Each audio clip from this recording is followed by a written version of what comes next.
we had a process that we expected to deal with issues around performance management, while obviously being cognizant that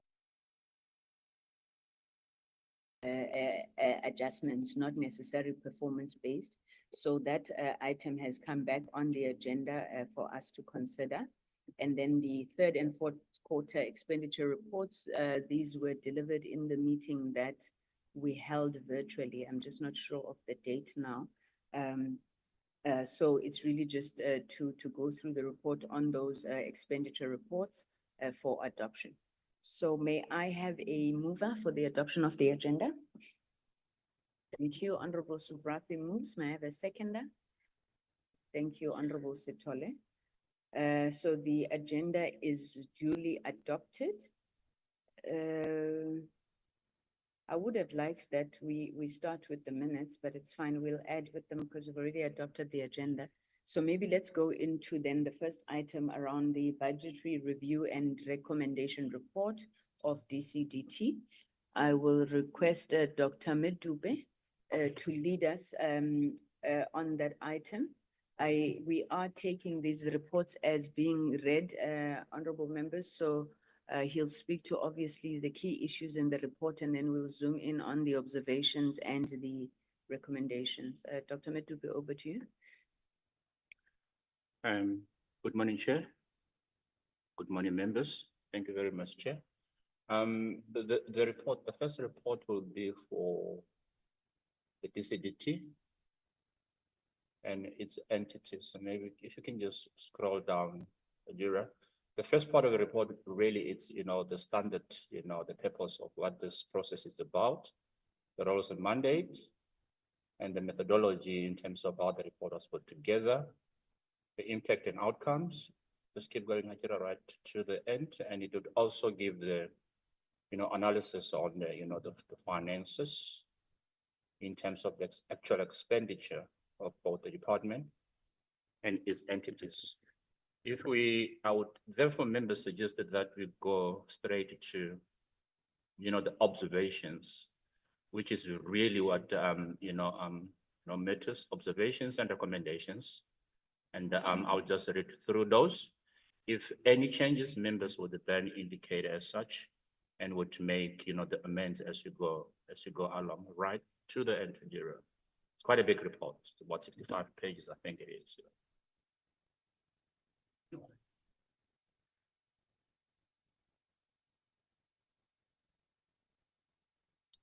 Section 11, that's where, the observations are coming up on the AG's report as presented last time around. Having considered the presentation on the state of the audit of both the department and its portfolio, the committee noted the following. It welcomed the elaborate presentation. This is the bullet point 1. Second bullet point that there is a need for an aggressive approach to tighten controls. At that point, it really came out quite prominently, across the portfolio.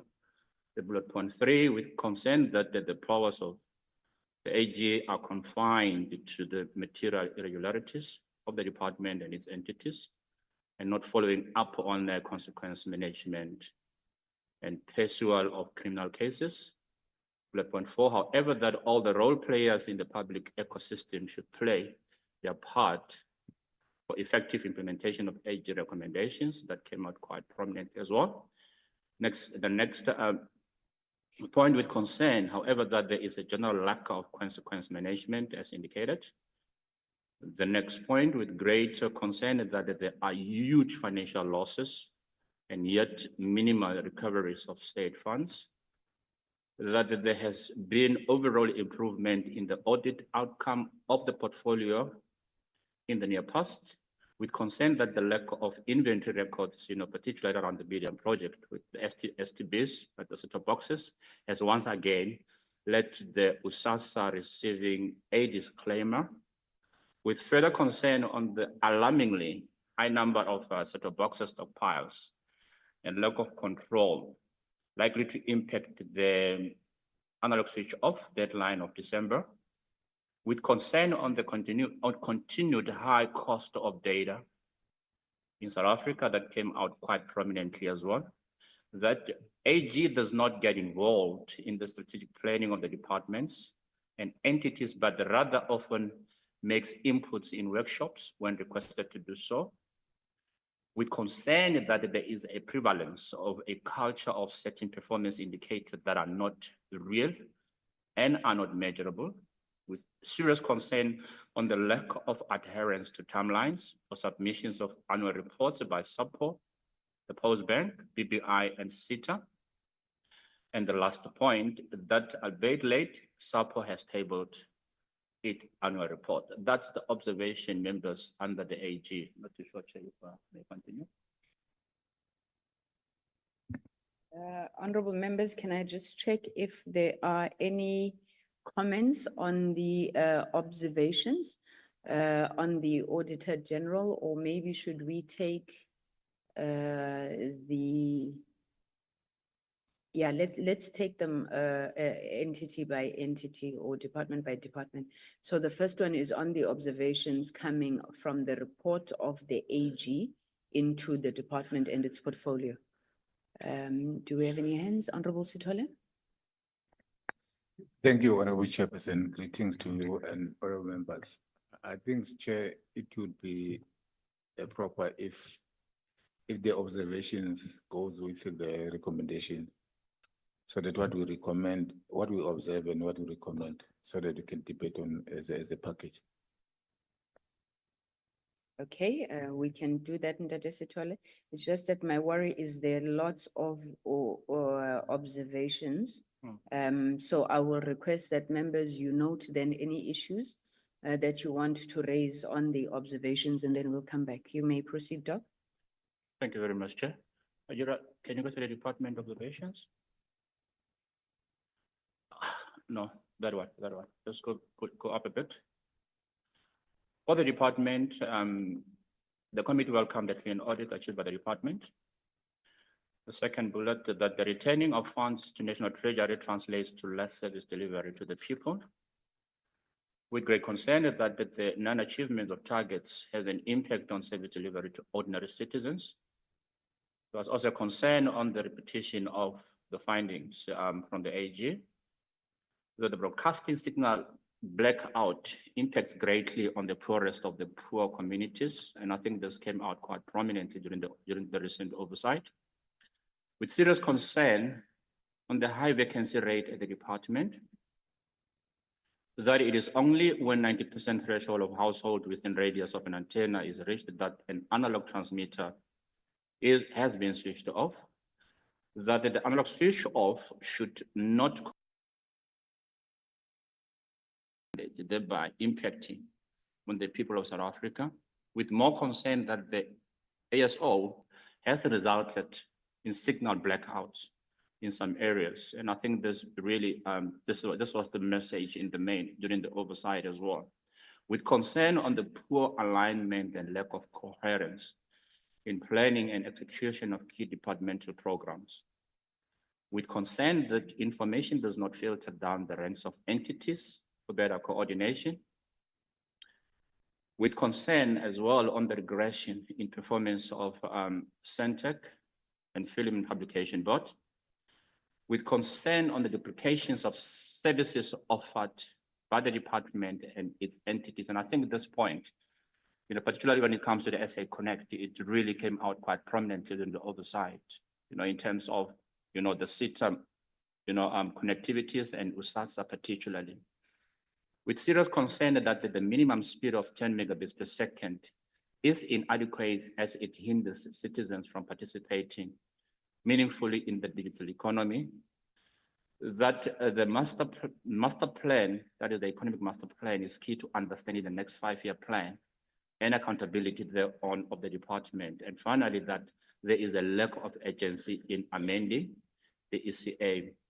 Under the SABC presentation, the committee noted the positive audit outcomes reflective of the public broadcaster turning the tide, albeit slowly, that losses have been drastically reduced, and SABC received an unqualified audit coming from a disclaimer position, with concern that the entity remains technically insolvent that the public broadcaster has had several green shoots and has since stabilized in an upward trajectory, even though it is technically insolvent.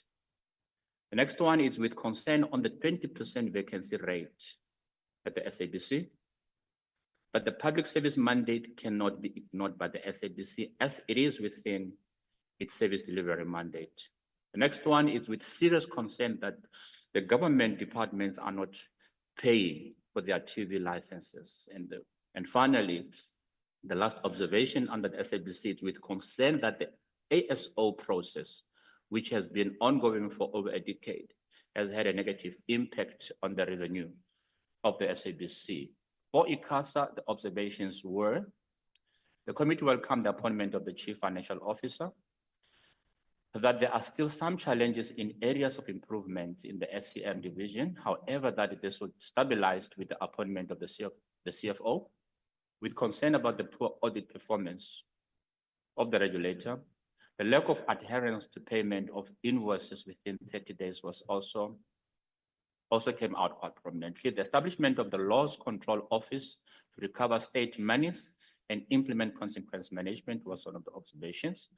That StarSet did not submit its license renewal on time, hence, its services were terminated. That Starlink matter is better placed with the department and not ICASA. And finally, that the auctioning and allocation of spectrum has assisted somewhat in lowering the cost of data. Observations under Centec. With concern on the regression of the entity in its audit outcomes after many years of clean audits, with concern that the unsettled loan is impacting negatively on the cash balance of the entity. I think that's the debt, Ajira. That's the SABC debt. We just need to rephrase that. That the SABC debt, that has been, I think it has been repeated there. That the SABC debt contributed to credit loss and resulted in Centec losing a clean audit, with serious concern on the unintended consequences of the SABC increase in debt to Centec. That SABC debt was charged at 3% interest to encourage SABC to pay, but Centec has ceased to charge this interest in consideration.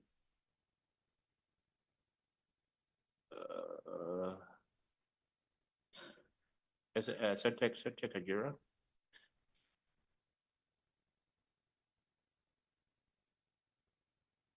Are you back with Centec? No, you need to go down. Go down. Yeah. Second last bullet point. Go down again.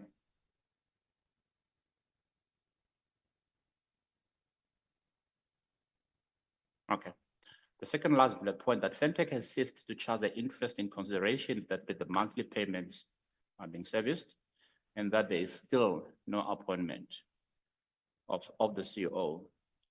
For the FPB, the board achieved 85% of its target, with serious concern on the regression in performance of the entity, that there is a notable regression of performance by the entity, with concern on the overspend on travel, whereas online platforms, especially post-COVID, have afforded organizations a global presence without the need to travel, and that the adjustment to regulatory fees has been met with some resistance from the sector and has a negative impact on revenue improvement for the entity.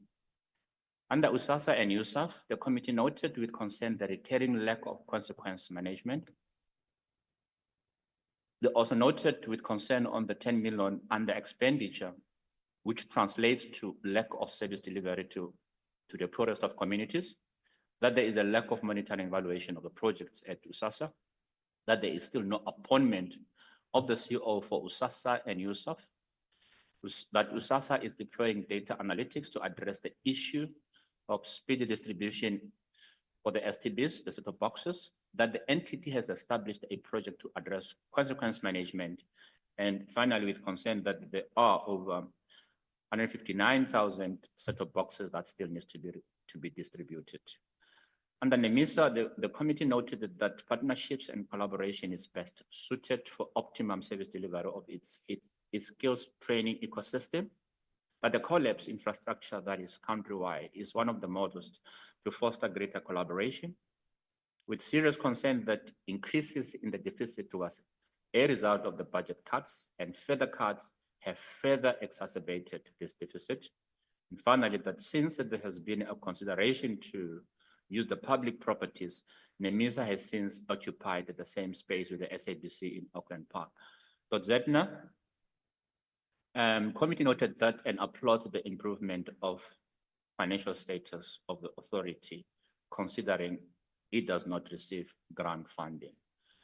Section 12, which is the recommendations for the department and the entities. The first recommendation, the committee therefore recommended that the minister should ensure that the department strengthen the capacity of the oversight branch to guarantee astute management of entities and their service delivery mandates.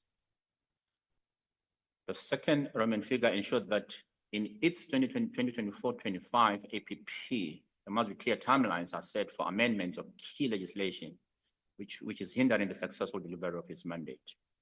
That the minister should provide clarity with timelines on the Centec acquisition of broadband infrastructure, repurposing of SETA, establishment of the digital dividend fund, and the disestablishment of ICASA. The next recommendation is guarantee stability and promote good governance across all the entities. Address all vacancies experienced in the portfolio, especially critical and funded executive posts, and also to provide clarity on the recruitment of the ICASA CEO, considering its status of this establishment. The next recommendation ensures that the department deploys change management practices to prevent low staff morale born out of the uncertainty of the policy processes. The other recommendation is to ensure that controls are aggressively tightened to guarantee clean audits in the portfolio. Also to maintain the consistent unqualified audit and inculcate a similar culture across all the entities in the portfolio. Ensure that performance indicators are real and are measurable, but the minister must encourage the department and its entities to deploy consequence management, to recover state monies and open criminal cases when necessary. Further to that recommendation, with the help of the AG, the ministry must coordinate and collaborate with other state organs to recover monies of the state. The next recommendation, the minister must ensure alignment and cohesion in the execution of key department programs. The minister must conduct a comparative study and review the minimum speed of 10 megabits per second for the SA Connect program, as it is throttling uptake and participation of communities in the digital economy. The minister must ensure that the department must procure an STP inventory system. The minister must consider all implications, especially in the interest of rural communities, for the anticipated December 2024 analog switch update. The minister must instill a project management culture in achieving key government programs, such as SA Connect and BDM policies. The minister must do more to guarantee low cost of data for citizens, including measuring the impact of spectrum auction to the cost to communicate initiative. The minister must also ensure that the department reviews the cost to communicate model, ensure that the department and its entities refrain from returning funds to National Treasury because it equates to lesser service delivery to the neediest. That the minister mandates the department to deploy a system to resolve irregular expenditure within the portfolio. He must also ensure that the department enforces a culture of setting achievable targets with clear outcomes. That the minister must instill a culture of coordination and cooperation within the portfolio. He must ensure that South Africa global representation is not compromised in the new structure of the department, and that country positions and international commitments remain a key function. That he must ensure that the department implement post-implementation reviews. He must present to the committee the Digital Economy Master Plan PC4R report and the South African National AI Policy Framework. He must ensure that the department develops a tracking tool to measure the extent of jobs created and local economic development because of departmental programs. He must ensure that the department addresses organizational complexities at SAPO and present to the committee a simplified version of the plans to rescue the entity. The minister must ensure that the department looks at creative revenue generating and funding strategies to unlock the unsecured license fees and other revenue streams at the SABC. He must ensure that the future sustainability of the future sustainability of the public broadcaster. He must ensure that an alternative strategy is deployed to fund the public mandate of the public broadcaster. The minister must develop a strategy to improve SABC revenue generation in the immediate term. He must also ensure that the SABC appears before the committee to present on the new strategy to implement the BDM policy, particularly given the recent tender on DTH.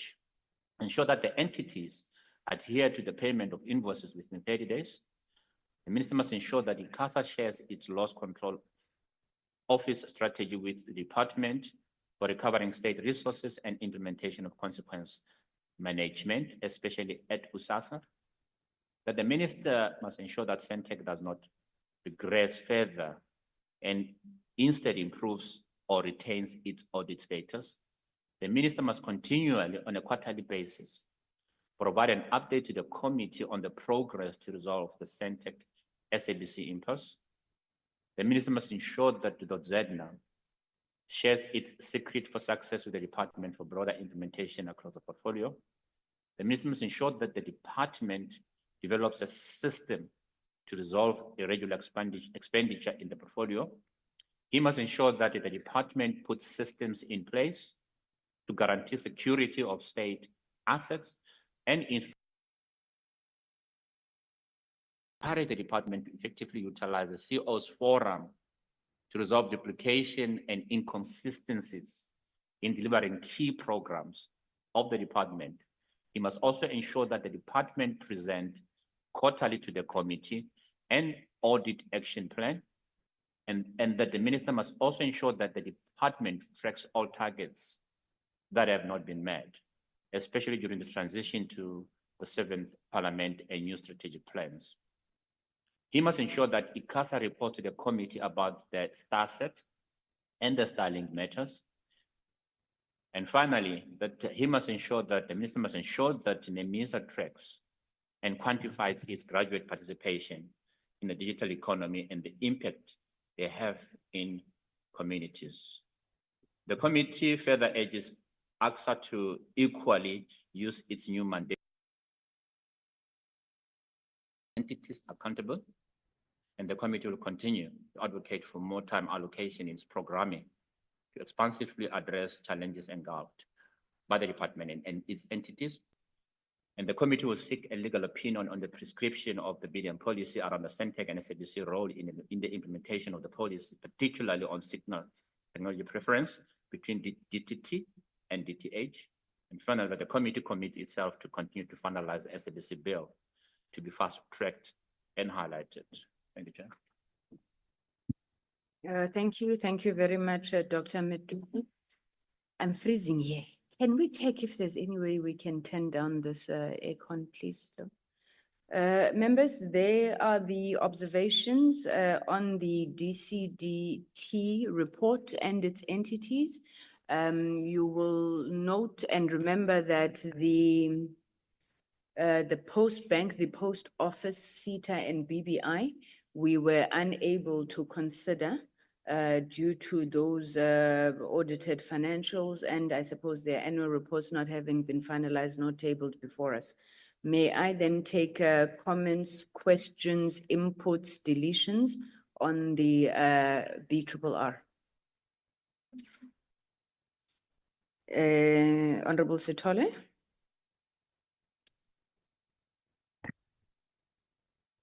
Thank you, Honorable Chairperson, honorable members.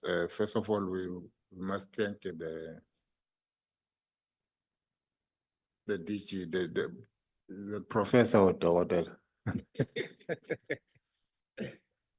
for the report, actually, because it is the one of the report that help us to monitor the department, because the observation and recommendation actually help a lot.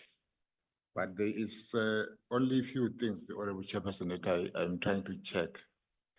The issue of timeframes.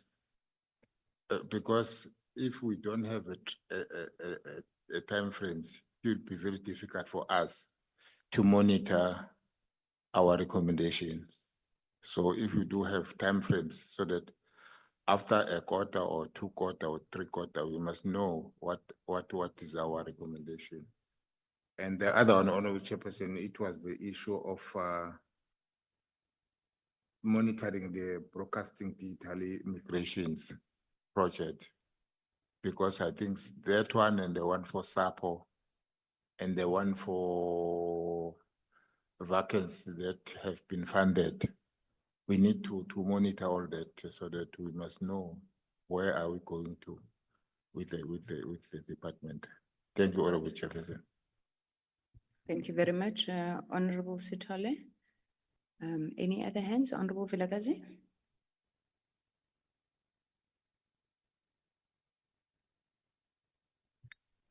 Thank you, Chair. And to echo Honorable Sithole's words in welcoming what is really a well-written and comprehensive report. I thought they did a good job of capturing the points that came up.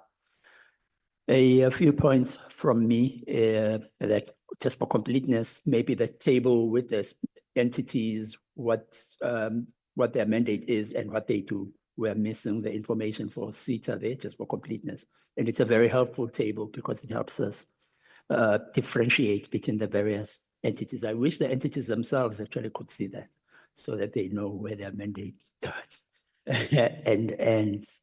That's the one thing. The second one, I wanted to check with the Secretariat. We speak about the minimum speed of 10 megabits per second. Was that minimum speed or maximum speed of 10 megabits per second that we found to be problematic? That's just the one detail from the report. And then in terms of observations, Chair, just from myself, is that this meeting that we had, that online meeting, it was probably the worst demonstration of the fracturedness of the department. It just cried for leadership and for coordination to bring the department together. I think that, and this brings me back to an observation, Chair, if you'll indulge me, that I made when we first started. I was struck by the fact that an objective of the department is the formation of entities. In my view, entities are a means to achieve the other objectives, not an end in themselves. And this is the problem that we see now when entities become an end in themselves, and that they just do their own thing without any recognition of the fact that actually your reason for existence is to deliver on these other 3 mandates, which are core mandates and credible mandates on their own. But I felt, Chair, that that meeting just showed how bad the situation is in terms of alignment. And it emphasized what we had seen in the oversight visit. And I'm wondering, Chair, what role we can play as a committee to assist. I'm aware the committee has a vacancy rate, I think, of 18%. Maybe we need to do the best that we can to motivate that those, especially because some of them are senior management roles that they are filled. But to me, the leadership vacuum was clearing. Then the other thing, in my course that I'm doing the course on governance, policy, and regulation in the digital era. The lecturer laughed when I mentioned that we have not completed the digital migration, the analog, we've not achieved the analog switch off. He takes it all the way back to Minister Kasaburi. That was when this thing came up in the 2000s. He really just took it for granted that it had been completed. He's a lecturer from England. He's based in England, but lectures for WITS. He just laughed. He said he couldn't believe. He said, there's an example of how he said, in the course, we've got students from other parts of the SADC. There's an example of how not to do regulation, how not to implement regulation. So we really have to try and get leeway here in South Africa and just be decisive about it. And as a committee, we need to think about how do we bring the department to act in a more decisive manner. And then another resolution that I'm not sure whether we need to capture it here, but I remember, Chair, that a concern that was raised was the fact that the SABC is going ahead and acquiring certain technologies, certain hardware. And there was just a concern, are they now going into the hardware space? And the GCEO committed to coming to the committee to present on this. And I think we need to capture that as one of the recommendations, one of the findings. Thank you, Chair. Thank you, Honorable Potlakazi. Did I just call you Potlakazi?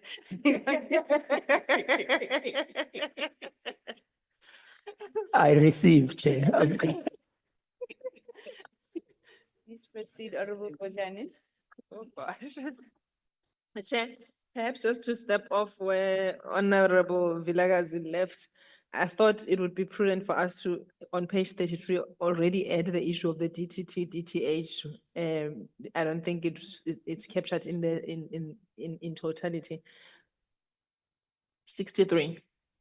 But maybe I should premise my speaking by really welcoming the report.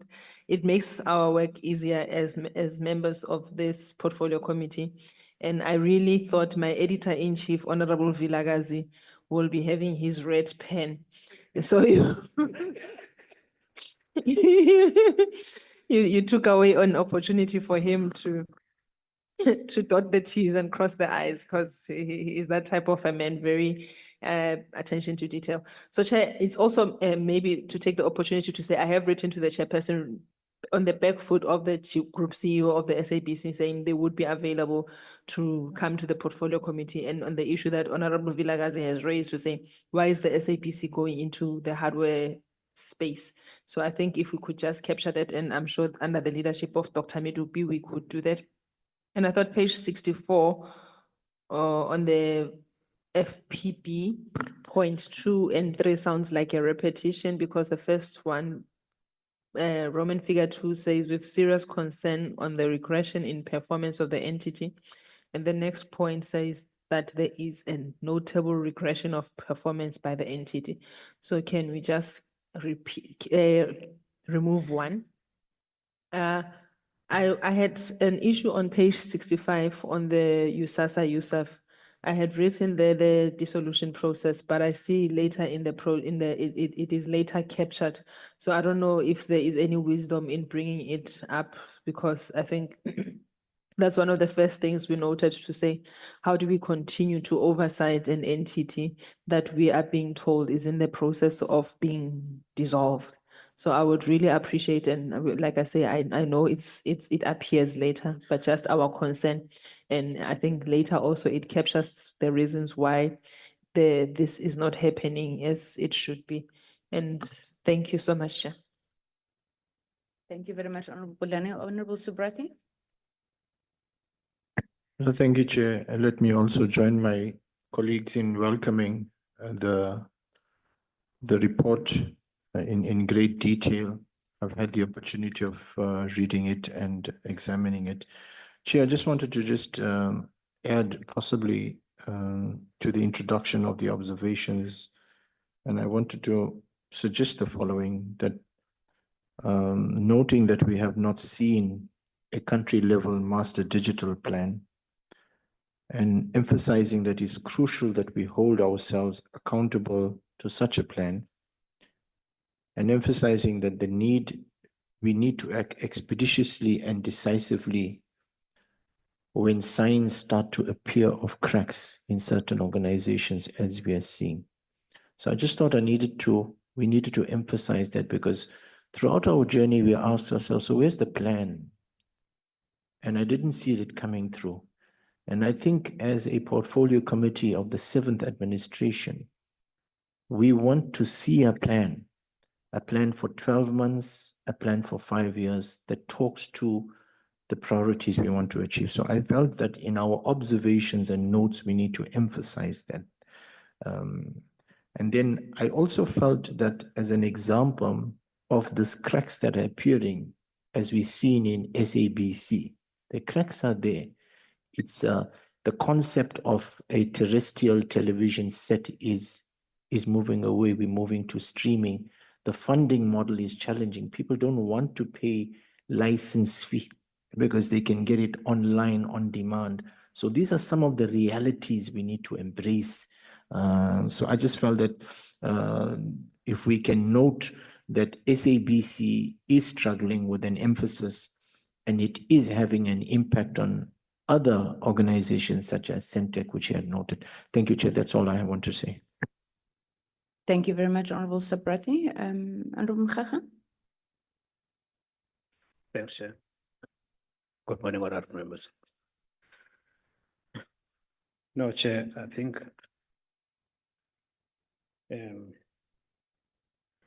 our officials were just clinical in terms of their work as far as they said results.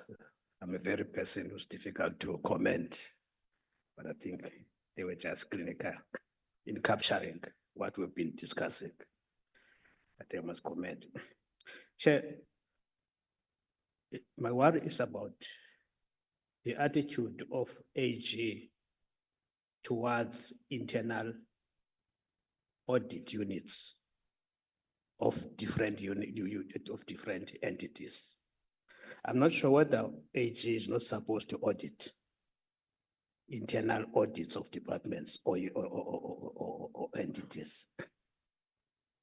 Because going through your report, there's nothing that talks about whether these internal audits are assisting these entities to manage the audit machinery or not. We don't get a picture as far as that is concerned.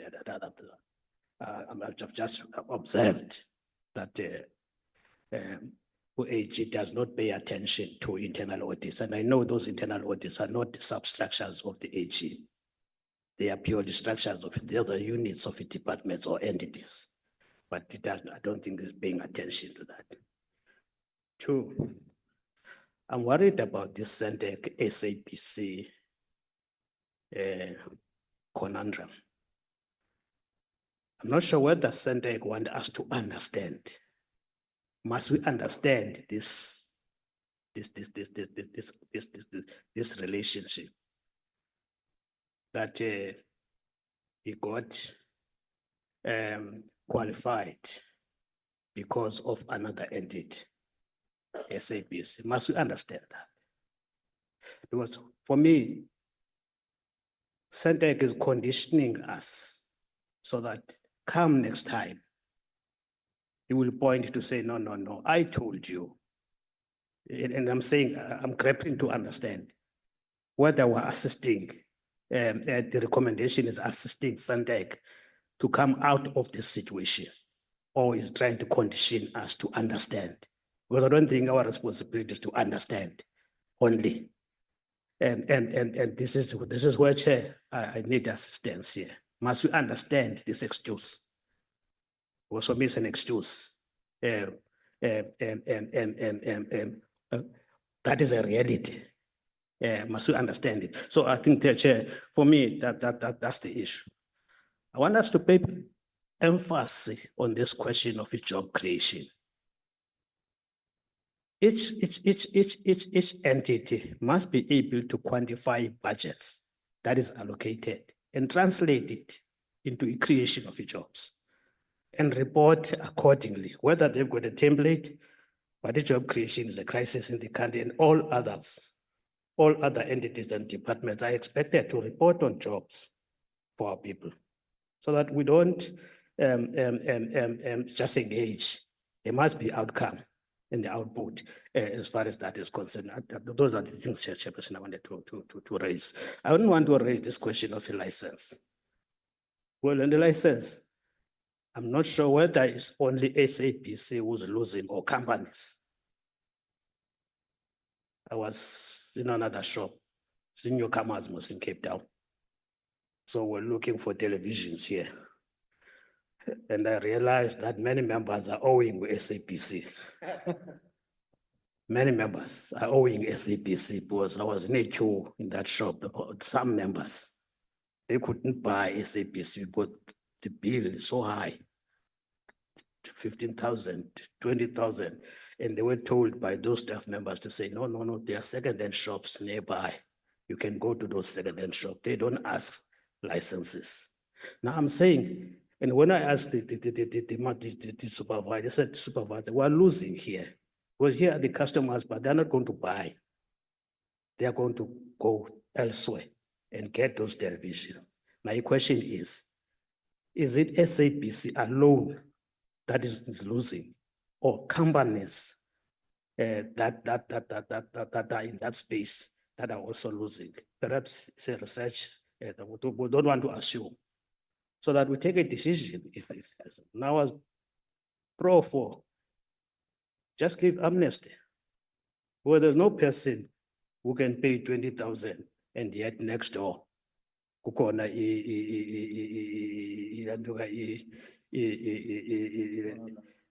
there's a solution. I'm not saying now, Chair. I think it's a matter that we must discuss, but our committee must be able to research and come with a proper report as far as the losses that are concerned, which companies are involved that are losing on the basis of a license that is not paid by me and you, because we're not paying really. Thanks, Chair. Thank you very much, Honorable Mkhaga, for that input. All honorable members for your input. Members, between us, can I please plead that we really look at this issue of TV licenses? It's going to be so embarrassing, and I know that I'm also guilty, that we are the people who are advocating for the payment of TV licenses, and amongst us, we are not paying. So I have reached out to the SABC to try and make an arrangement. Honorable Mkhaga, it's what you're saying. It's a lot of money. It's a lot of money. And you ask yourself, but how does 285 rand per year translate to 10,000 rand? Yeah, anyway. So please, members, one day, we will find ourselves embarrassed as a committee when we are busy there speaking on the SABC. Honorable members, thank you very, very much for your inputs. And let me join you also in thanking the committee for what I think was a very well thought, the committee staff for a well thought out, well presented report. I think we will take all the items that you have raised and ensure that they are included in the report. On the issue of the, Honorable Mkhaga, I think you spoke to it, on the issue of the Centec debt and linking that directly to the clean audit. My memory fails me now, but I know that the SABC CEO had responded to this issue. And her response did not seem to agree with the fact that there was a linear relationship between their debt to Centec and them losing their clean audit status. So I think we need to just rework that. Yes, ma'am. They said if Centec reported it incorrectly or something like that, to say while the debt is there, they did not capture it correctly, hence it led to that. So they just absolved themselves to say Centec, it was an auditing error or reporting error. Yeah, just to confirm, the Centec chair pointed out it has to do with the amount. The loan is over 20 million. And 20 million is not, up until 20 million, it is not material. But because they now had to state it as above. I think it's 25 million that they've got there as outstanding debt from SABC. Then it became a material statement on their books. I hear you. But then I think the argument still holds that there is a debt does not make them lose their clean audit status. However, it becomes a finding because it is material and therefore an accounting issue. So let's find a way that we can capture it, Doc. I think also for me, one of the issues that I raised in the meeting, that while we empathize with Centec and what they are going through with the SABC debt, I also asked a question relating to the 42 million loss at Centec.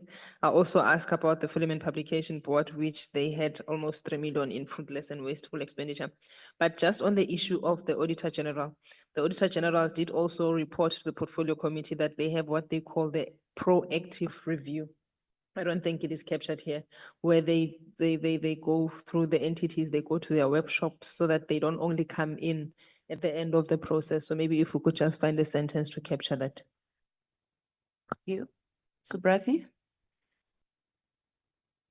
No, Chair, I think I'm covered. I was just also trying to just wrap my head around the conundrum of the SABC and Centec.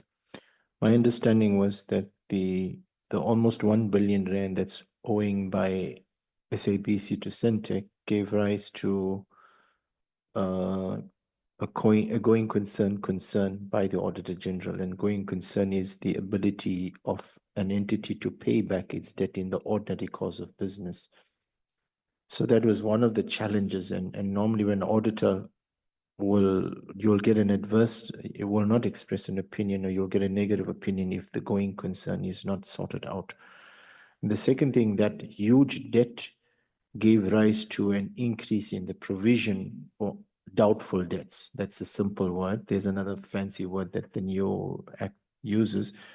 Because a million rand is owing now, the adjustment needs to increase, and that provision was more than 20 million rands, and that was beyond the materiality. As much as the financial adjusted, I felt, my personal view was that if the financials are adjusted and they agree on their calculation, they should not have been penalized. It is my view, because they did not want to, they didn't take into account that 1 billion rand into their, normally one would factor into account debts that you don't know about in calculating your provision for doubtful debt. When someone you know is owing you money, you kind of got a more comfortable relation to say, I'll get that money. So there is a conversation one can have around that. I just felt Centec got a raw deal because of the SABC. But I think the bigger problem is SABC has a cancer.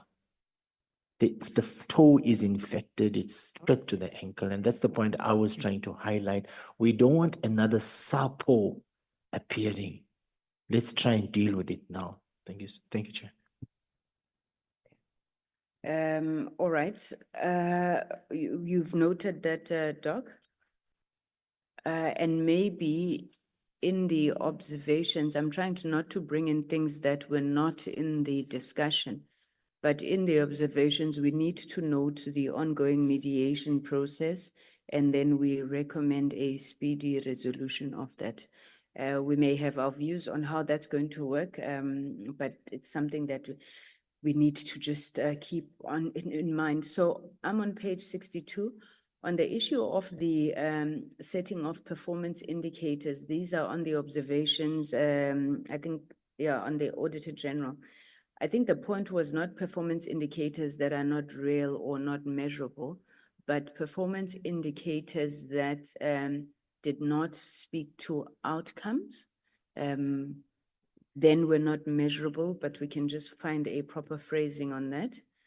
I just want to speak to the substantive issues. I think we'll look at the report before it's finally submitted. I don't know how members feel about this. I'm skeptical about us on page 68, bullet point 6, speaking to the start set issue, and that start set did not submit its license renewal on time. I want to propose that perhaps we don't put it here, because this matter, as I understand it, is also before the courts. Now, if we then speak to it this way, it sounds like we have made a determination in this regard. So similarly with the Starlink matter, I don't think that we quite have a sense of what's going on in that space yet. And perhaps we can note the statement of the minister in that regard, but I don't think that we should have a view yet, given the fact that we don't have any sort of briefing. I think it came up in the course of conversation.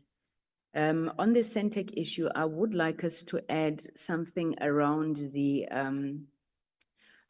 committee spoke on the need. So what we would have observed is the over-reliance of Centec on the SABC in particular, and obviously other media organizations. And then in the recommendations, if we could speak to the need for Centec to diversify its business products, business offerings, and so forth to lessen that over-reliance. I don't know what we meant on USASA when we said on bullet point 6, Roman numeral 6, that they've established a project to address consequence management.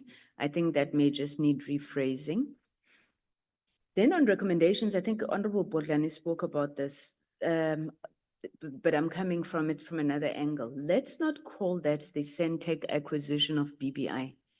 I think that we are speaking about what we were briefed on was a merger or an establishment of the State Digital Infrastructure Company, which we then read into to be a merger of, in fact, we haven't even been briefed on this. I think it's still on this term's program.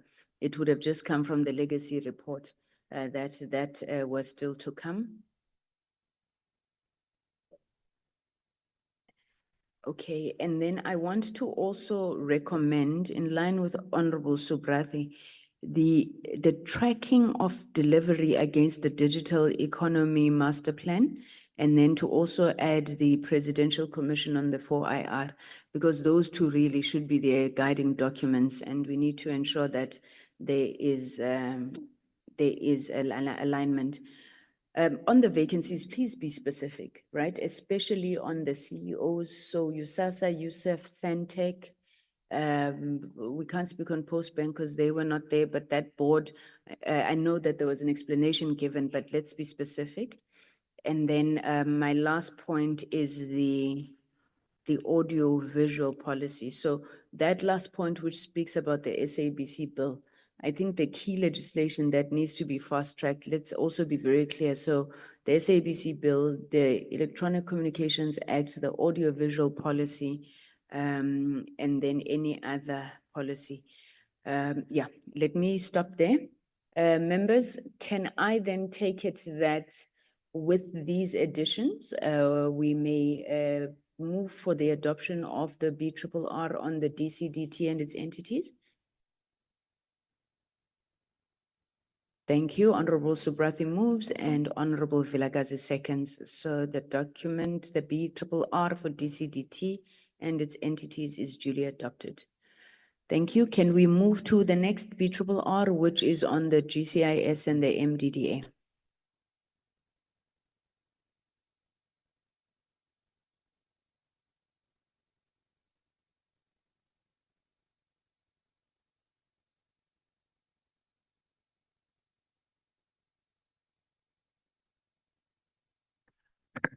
Thank you very much, Chair. Thank you, members. It's pretty much the same process, really. The introduction to set the tone of the mandate, of what the process is about. Keep going, the purpose of the report, and the roles and mandate, and the methodology, the outcomes of the report. Can you just go to the observations, Ajira?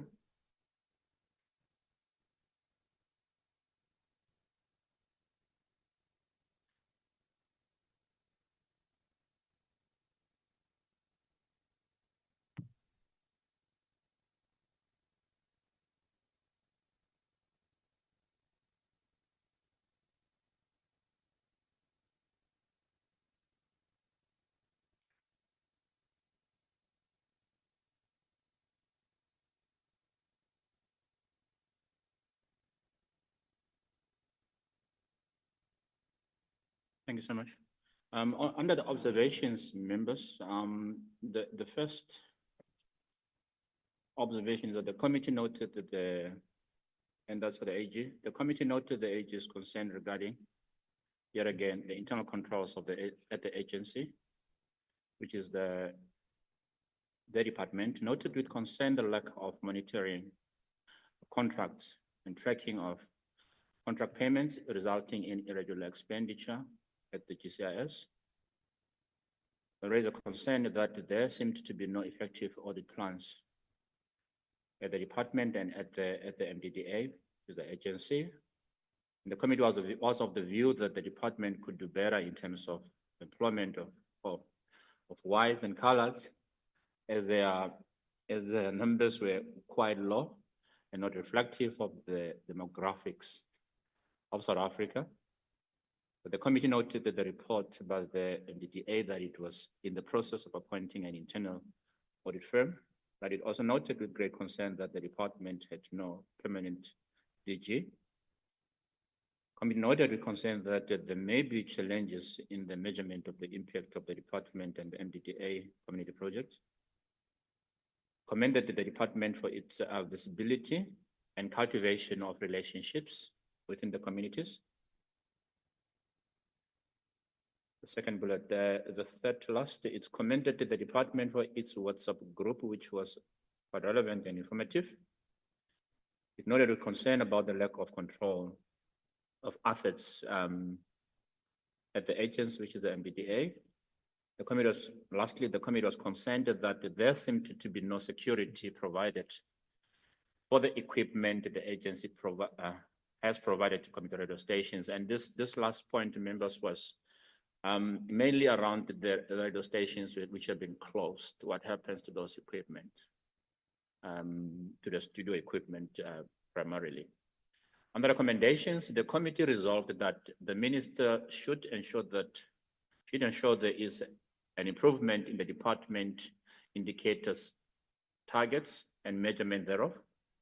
The minister should ensure that there is effective monitoring of contracts and tracking of payments.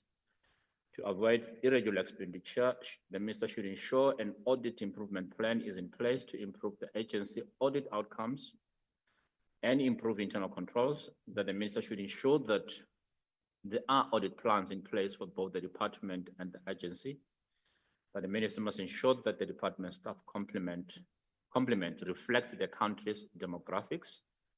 That the minister should ensure the immediate finalization of the appointment of the internal audit firm at the MDDA, but the minister must ensure the immediate appointment of the department's DG, but the minister should ensure that there is a plan that would be used to measure the impact of the department and the agency on community projects.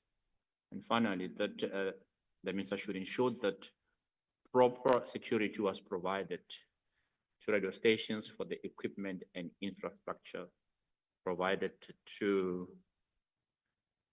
the stations. Thank you, Chair. Thank you very much, Dr. Medupe. Nice, short and sweet. I'm just looking for my comments on it before I open. Honorable members, that is the BRRR on the GCIS and the MDDA. You will know that despite repeated engagements, we still don't have clarity on why the Brand South Africa is still not in this committee. But be that as it may, we will then proceed with what we have been given. May I take comments on the BRRR for the GCIS? Honorable Sithole.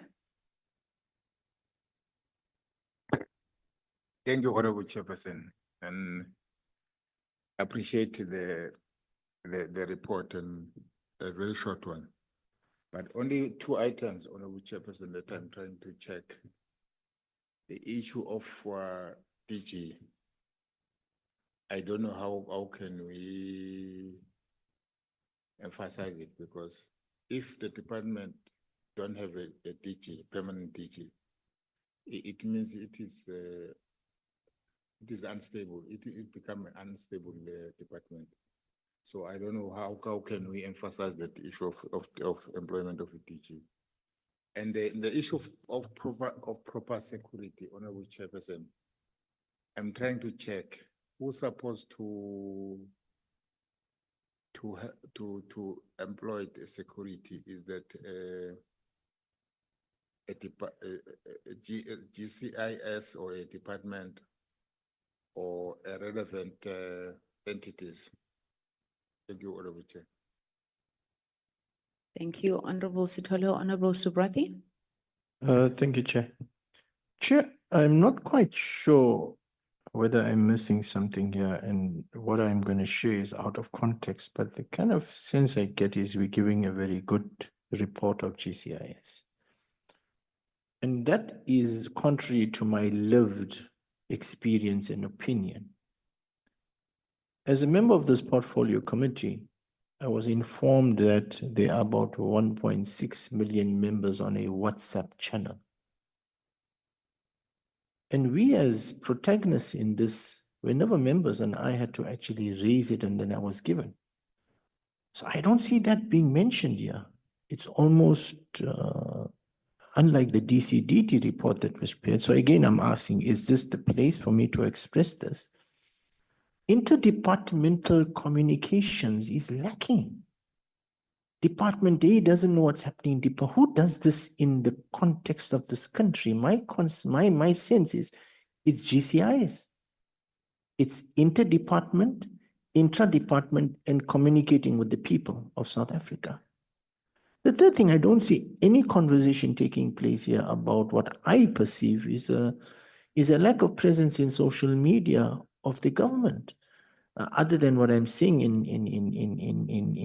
other news channels. But I don't see any effort being done by GCIS through the social media platforms where we are. So I'm not too sure whether this is the platform or whether this is within GCIS, but I feel that those concerns that we have, that we don't think that South Africa is well informed about what's happening. And if so, how is it happening? What is your plan, GCIS, to inform the people? Tell us, give us a plan, because I haven't in this 3 months seen a structured, coordinated plan taking place, Chair. Thank you, Chair. So I really think we're giving him a very good report, and I feel that's contrary to my lived experience and observations. Thank you. Thank you, Honorable Subrathi. Honorable Vilakazi. Thank you, Chair. No comment on the report per se, but just following up on Honorable Subrathi's point, I would say, Honorable, that for me, Chair, it boils down to these indicators and what is being measured that we have expressed so much concern about. So I've eventually resigned myself to the point that, for example, for purposes of this report, okay, for what they've said they're going to do, we'll be happy to accept it. But we are going to pay close attention moving forward to what they say they will do during our term, so that we are able to ensure that those issues that we feel are relevant and those issues that we feel are important to have as objectives and outcomes for the departments are included in those targets. So that has sort of clouded my judgment as I've looked at these reports, and had within me that same kind of unease that you express, Honorable Subrathi. But I'm happy to go with it as it is at present. Thank you, Chair. Thank you, Honorable Subrathi. Chair, I just want to go back to an earlier sentiment I shared, that we are sitting here at the precipice of the beginning of the 7th administration as a new portfolio committee. And we're going to make a recommendation now that should be implemented in the next year before we meet again in October next year for the next BRRR. That would be a year into our service. So if we don't say what we want to say now, how will it be given effect to? A, B, Who would know what we want to say? This is a document that will be tabled in Parliament, it will be adopted, and it's something that they will have to give effect to. So with utmost respect, Chair, I'm still of the opinion that we need to give or vent our concerns in the recommendations aspect of it. And what could often happen, Chair, when my limited experience is, we may speak of the indicators, etc., but there needs to be more clarity. What are those indicators, or rather, what is a concern? We must ventilate the concerns of the committee. So the readers and the users of that must understand, and they must give effect to addressing those concerns. I feel that it's silent on that, Chair. Thank you, Chair. Thank you. I don't think you differ, Honorable Subrata. I think that what we need to do in the report is to, firstly, in the observations, tighten the wording. I mean, this issue has been raised before. I was going back to my notes. We have spoken about the fact that the rubber is not hitting the tar, so you're saying you're doing all of this. Where is the impact? Are people being empowered because you got 1 million views or whatever it is that they're measuring on social media? Where I agree with Honorable Vilakazi, firstly, from a process point of view, is that we need to link it to the BRRR to do exactly what you're saying, right? To say that the indicators need to change to speak to impact, and the impact should directly result in engagement and you hear me? So we, remember, I want us to also really stick to some of the issues that we had raised with them, and the issue that you're raising has been a constant theme, in the meetings about what is the impact of what you say you are doing, right? And we are not going to see that impact because you are measuring the wrong things. You are looking at your indicators and saying, I'm trying to think of one of their indicators. We are going to reach 50 million people on social media. That in itself is doubtable. Then we asked them on engagement. We didn't get any direct answers around how that engagement is contributing. I think I even remember where it must have been me, I think, who said to them, so when you go out into a community, are you able to tell us how many people actually took up, anything that you told them? So are people getting empowered through jobs because you exist and so forth? So I think we can coin it, Honorable Subrata, in a way that we can measure it, but also it can reflect the general state of unease of the committee around the GCIS. Honorable Mkhaga, I think you had your hand up? No? And I must, yes, sir. Not on this issue, Chair. I think we have summarized it appropriately. Thank you. Yeah, mine was on the 16.1 for Roman figure 4.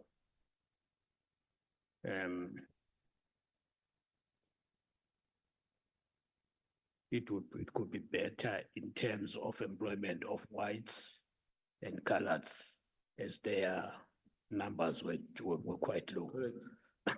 Can we withdraw that even before you say anything?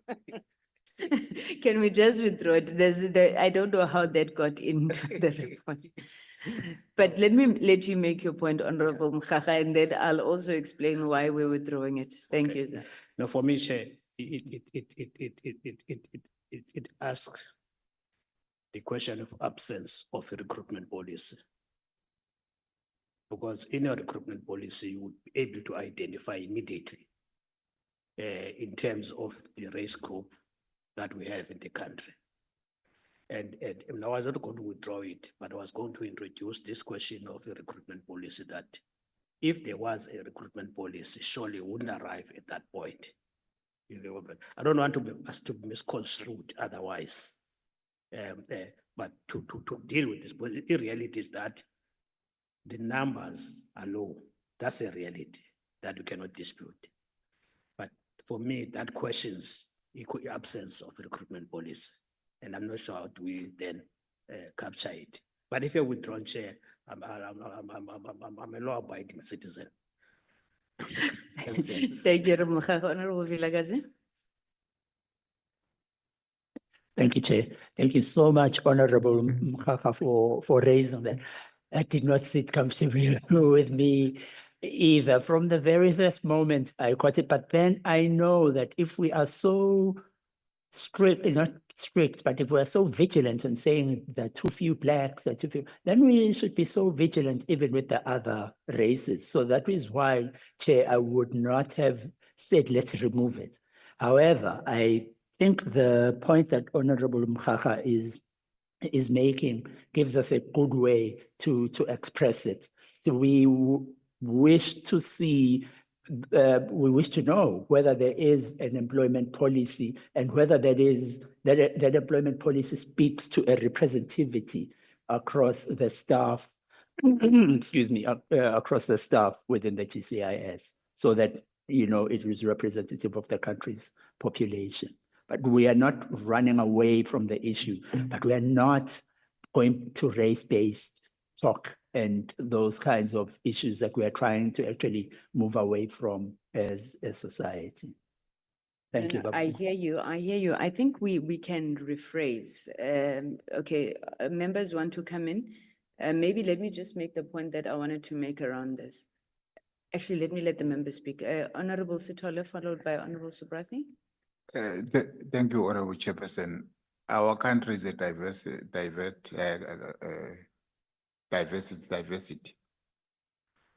But it is not proper for us to mention white or colored in our report.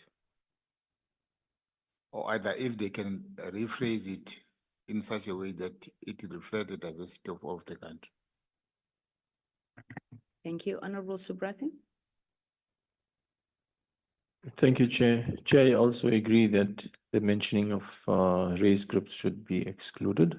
I do think we should put a point of emphasis that the sense we get is not enough importance is being played to ensure that the employment equity targets are being met by the department. I just felt there was very slack about it. So there's not enough seriousness being given to employment equity targets. Thank you, Chair. Thank you. Thank you, honorable members. I think we can rephrase and speak to issues of employment equity, but I personally have an ideological problem with the way that it was raised, right? And I was saying to somebody today, speaking on another matter of gender, and indicating that when we set targets and we say a minimum of 50% must be women, I'm making an example, it doesn't mean that it becomes a maximum. Therefore, when you have more women than others, then you need to intervene in a particular way. But I think the issues that you are raising around employment equity, recruitment, and what it is that they would have set for themselves, perhaps begin to cover it. Because the employment equity fundamentally is about ensuring that Black people in general, Africans in particular, are afforded opportunities. Now, you can't use that and say, hey, there's too many Blacks, because if you've got Black people, you've got colored people, you've got Indian people, then you are beginning to make the sort of redress we need. So that's why I was saying I had a different viewpoint, but it's an ideological one, which perhaps would not necessarily form part of this discussion. But I'm comfortable to say that we must ensure that employment equity targets are being met, because I think, Honorable Subrathi, anyway, that is how the question had been raised when you raised it in the meeting. So please, jongani nokuthetha. Thank you very much, honorable members. If we can then move, is there any other issue on the GCIS? All right, maybe just one or two things. There was the issue that had been raised on that white paper. It's a target that hasn't been met, and I think that we need to bring it back very strongly as a recommendation, because it's one of the issues that are going to resolve the issue that Honorable Subrathi is talking about interdepartmental coordination and communication.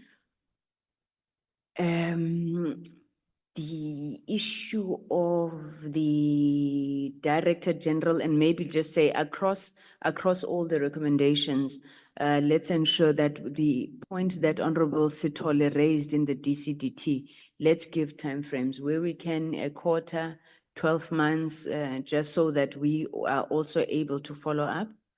I can tell that this report was not written by a young person. It's not a department WhatsApp group. It's a channel.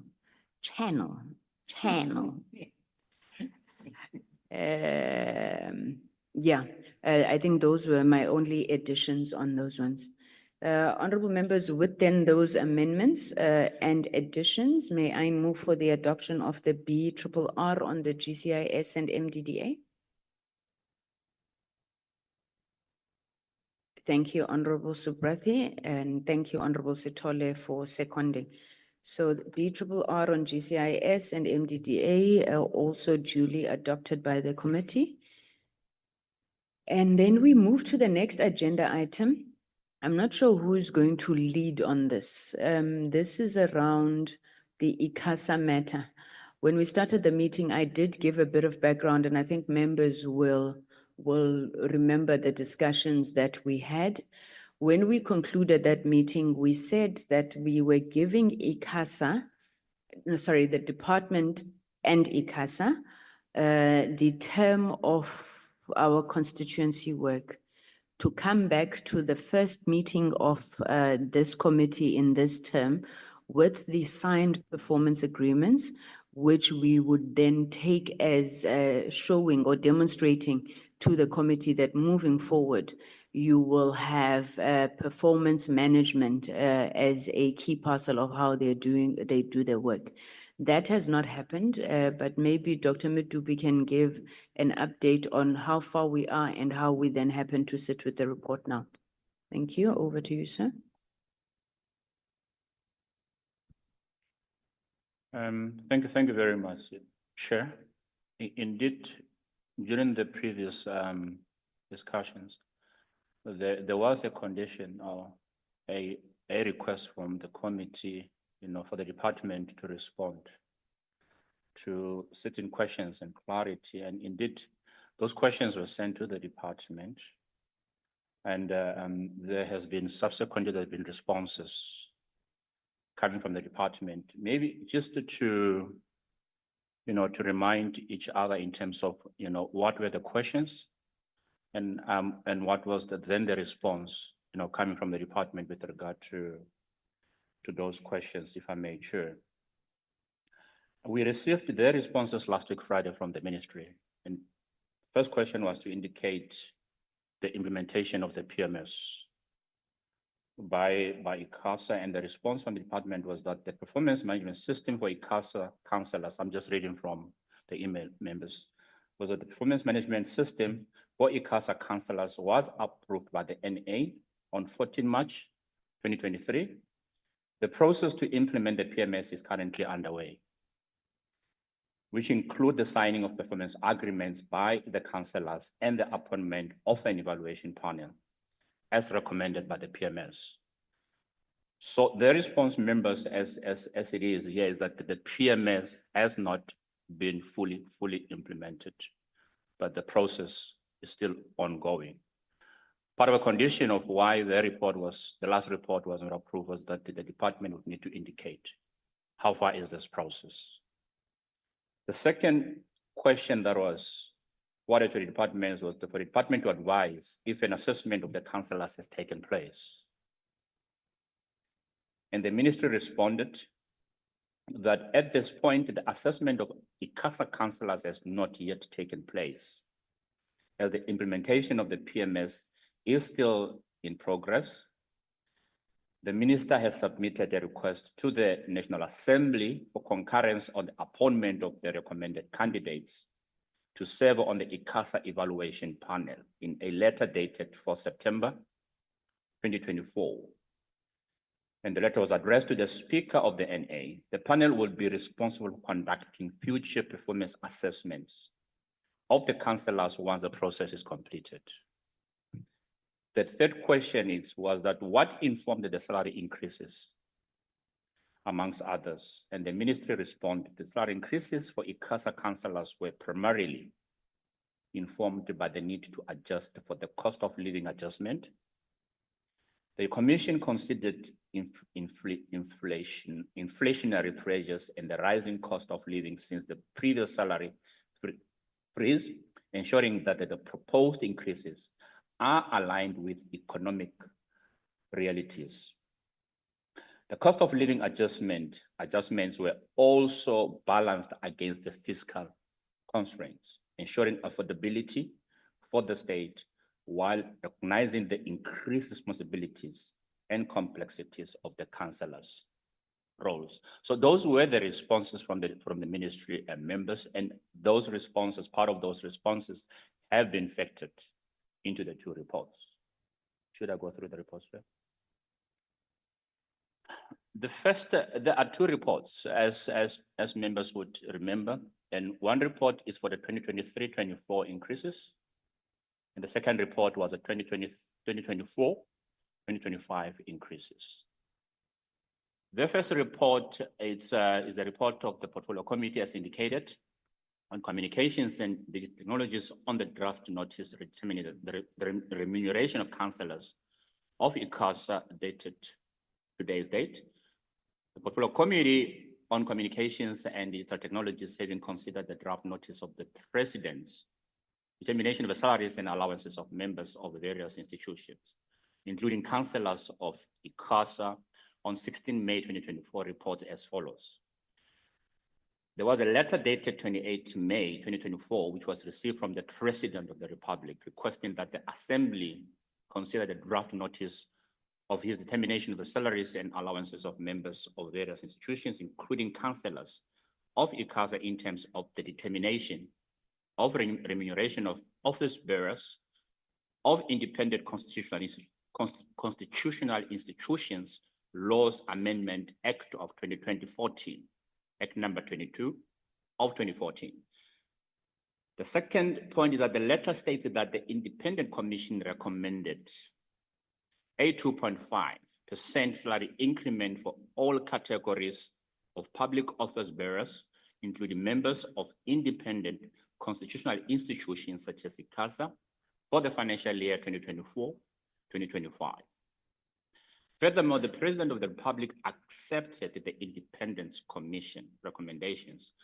On 9 July 2024, the matter was referred to the committee for consideration, and the report on the draft notice determining the rate with effect from 1 April 2024, at which salaries, allowances, and benefits are payable to the chairperson and other councillors of the Independent Communications Authority of South Africa, in terms of the determination of remuneration of office bearers of independent constitutional institutions, Laws Amendment Act of 2014.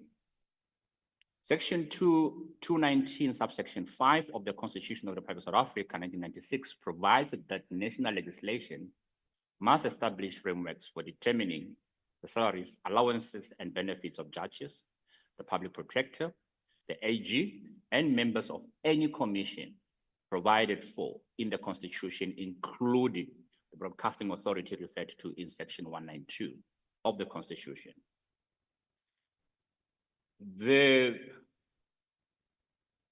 Something is not right there, Bureau. The determination of, I think we need to change the numbering.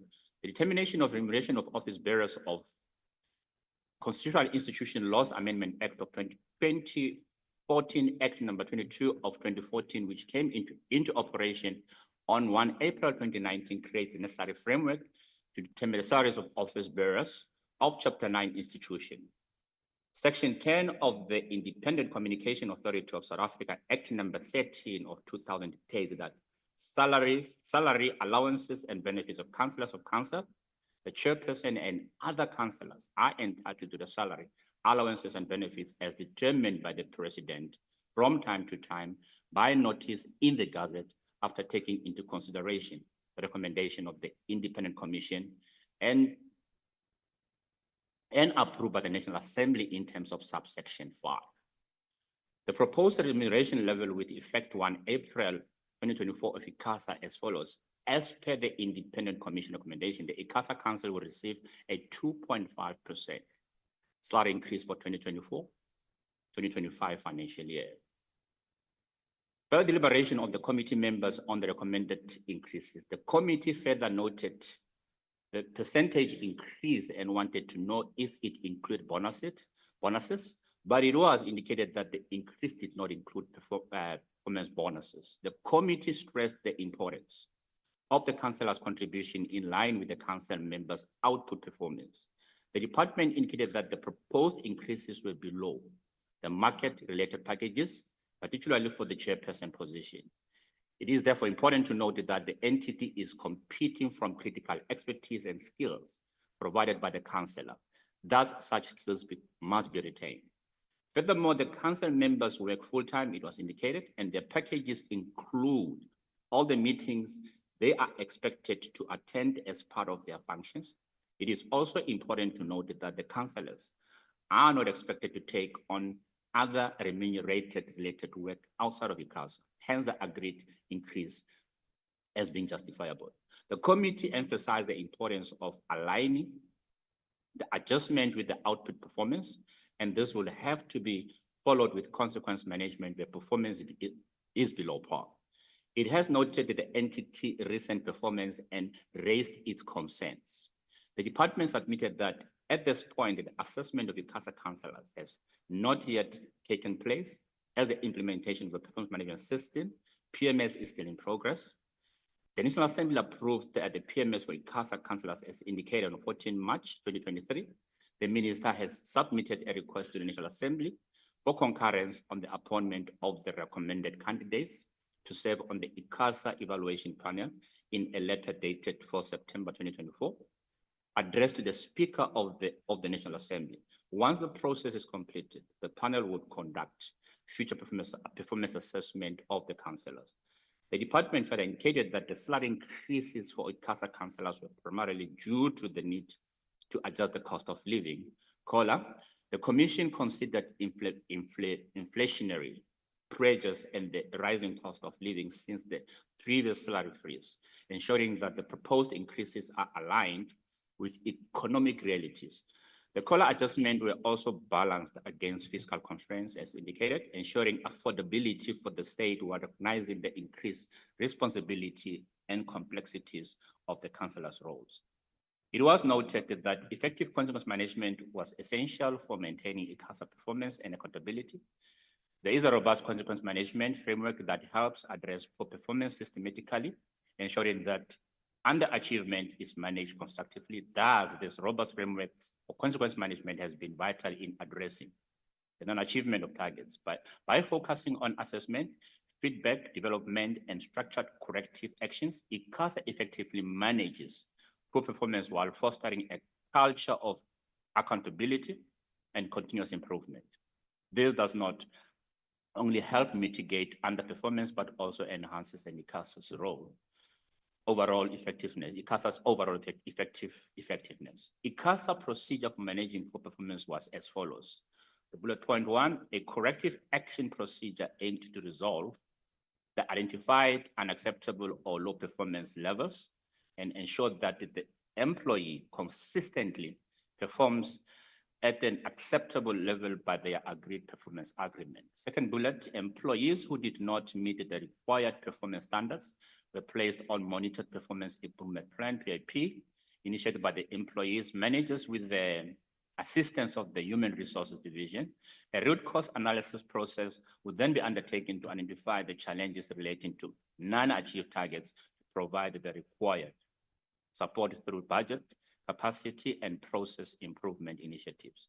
When fraud, corruption, and continued negligence are suspected, there would be investigations which would be conducted and disciplinary action would then be instituted where necessary or required.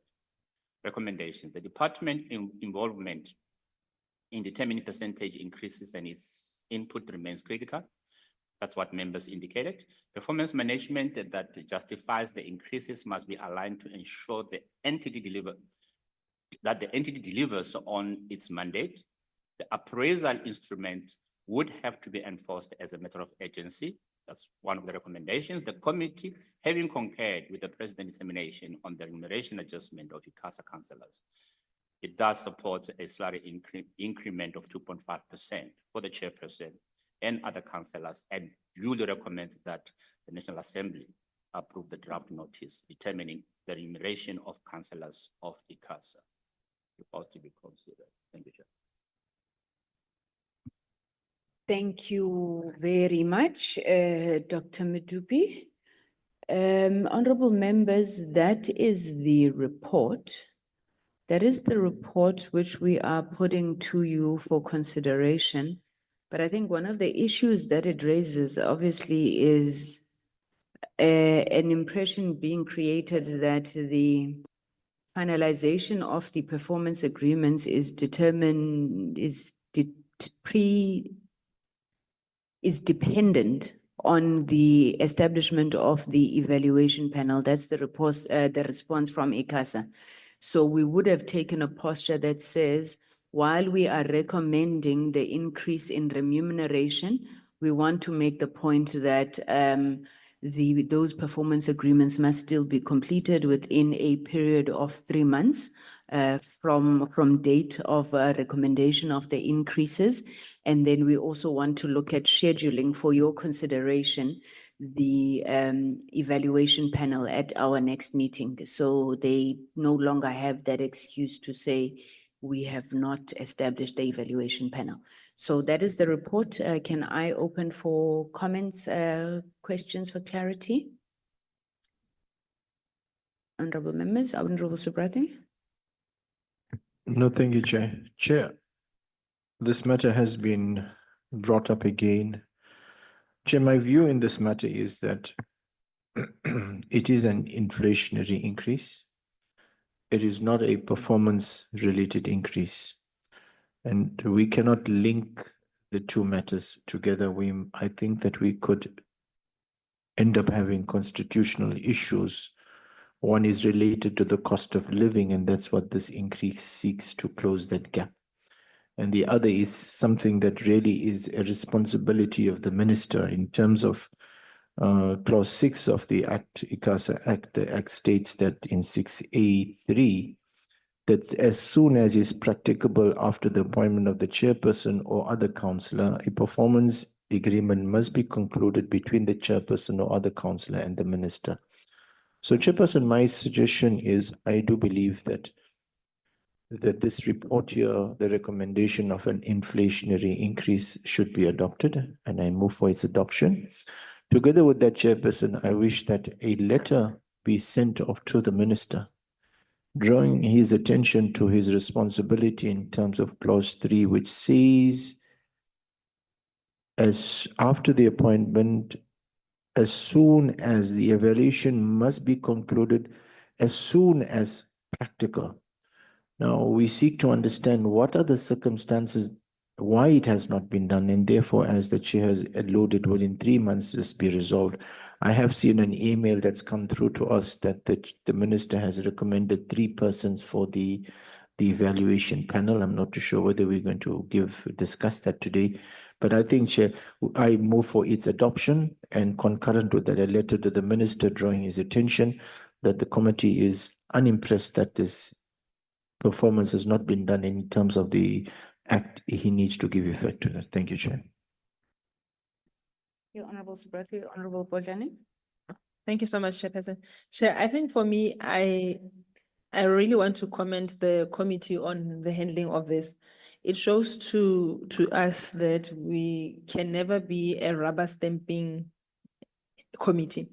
We applied ourselves to this, and I'm sure it was a shock to the system of ICASA to have to take this back when it could have just passed. So for me, it's just welcoming that to say we did not rubber stamp. And what Honorable Subrati has said, it is an expected process that it will happen. But what we have done is to ensure that there's a sense of accountability, to ensure that we ask the relevant questions. So it is I'm standing to second what Honorable Subrati has said, also in terms of writing to the minister. But also maybe perhaps Dr. Medupi can also assist. There was also a leg, if my memory serves me well, from Parliament with sending the performance agreements back to ICASA. So maybe there should just be that consideration, because I remember a conversation where the acting DG, then who is now the DG, kept asking for that to say, while we hold them accountable, we must also internally ensure that there's process flow of documents. I'm not sure if Tatemedupi is able to give more information, but that's just as far as I remember. And this is not me trying to defend anything, but just to empower the committee. Thank you, Dr. Madupi. Do you want to clarify? Thank you, Chair. Thank you, Member Lund. I think what I can indicate indeed, Chair, there was a bit of a delay coming from the committee, as far back as 2022, I think it was. And the PMS was only approved last year after, a bit of time. So there was, up to some degree, some delay from the committee. Thank you, ma'am. And just to say, maybe we become lenient, for lack of a better word, considering that this is a totally new process. But how we have handled it means that the future committee and ourselves as a future committee will handle it this way. So, yeah. All right, that's well noted. So all the recommendations by the members are taken. The recommendation on the remuneration of ICASA councillors has been moved by Honorable Subrati, seconded by Honorable Bodlani, headed by Honorable Mkhaga when he comes now. No, Chair, I'm in line with the seconders, but I just wanted to make this comment. It was surprising for me that each department would come with its own approach as far as this matter is concerned. Was I would have assumed that standardization of the performance of councillors, or they are part-time councillors, they are full-time councillors, so that members are assisted to understand exactly who is who. And I thought that with DPSA is better positioned to assist the Office of President as is dealing with these matters correctly. So we can't be expected as members to be experts as far as these particular issues. I'm noting that we're referring back to the minister as the law says, but I thought a standardization that cuts across departments so that you deal with these matters consistently. You don't disadvantage commissioners that this department is to pass a particular percentage at the expense of another department. I'm saying, Chair, maybe it's a matter that we should note. But my view is that they're supposed to be, particularly those who are advising Office of the President, to create an environment where there's standardization across of commissions, both full-time and part-time commissioners, so that this matter does not come back to departments. There's a framework that is guiding all of us. Thanks, Chair. Thank you, noted. Honorable Mkhaga, Honorable Stolen? Covered, okay. So thank you, members. Just for record purposes, the writing of the letter, the scheduling of the evaluation panel, I believe that the documents around the evaluation panel would have been sent to members already. So we'll put it as part of the program. So we're not holding that back. Noted the delays in the approval by Parliament. One issue that I request that it is reflected though, we did raise our concerns that the Minister of the DCDT was not afforded an opportunity to comment on the recommendations from the Office of Remuneration of Institutions of Supporting Democracy, that long office. Now that is not in line with their own policy. So it was a concern for us. The minister had no involvement or comment on the process. And then we've also noted the issue to consider standardization across departments. So thank you, honorable members. We have dispensed with that issue.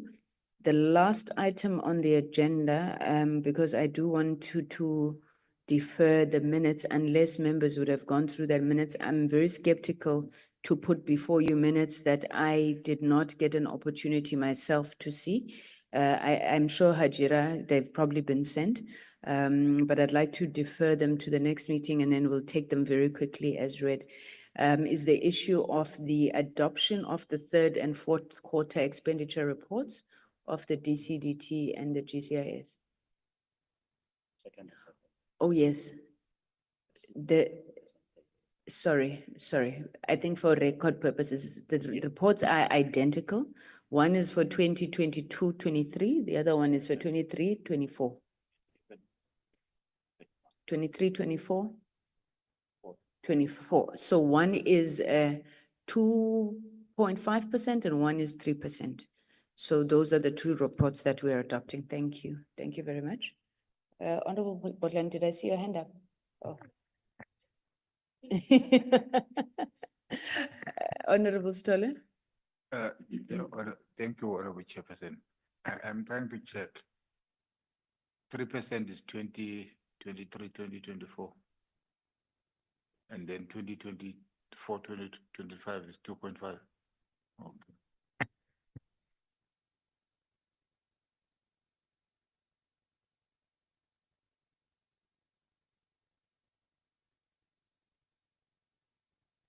Okay, so previous year, 3%, current year, 2.5. Thank you, members, and I confirm that both reports have been adopted by the committee. Thank you very much. Doc, are you leading on the last item as well? The adoption of the third and fourth quarter expenditure reports? Yes, I would lead the conversation, Chair. Members, the quarter three, quarter four reports, pretty much it's, and this would be,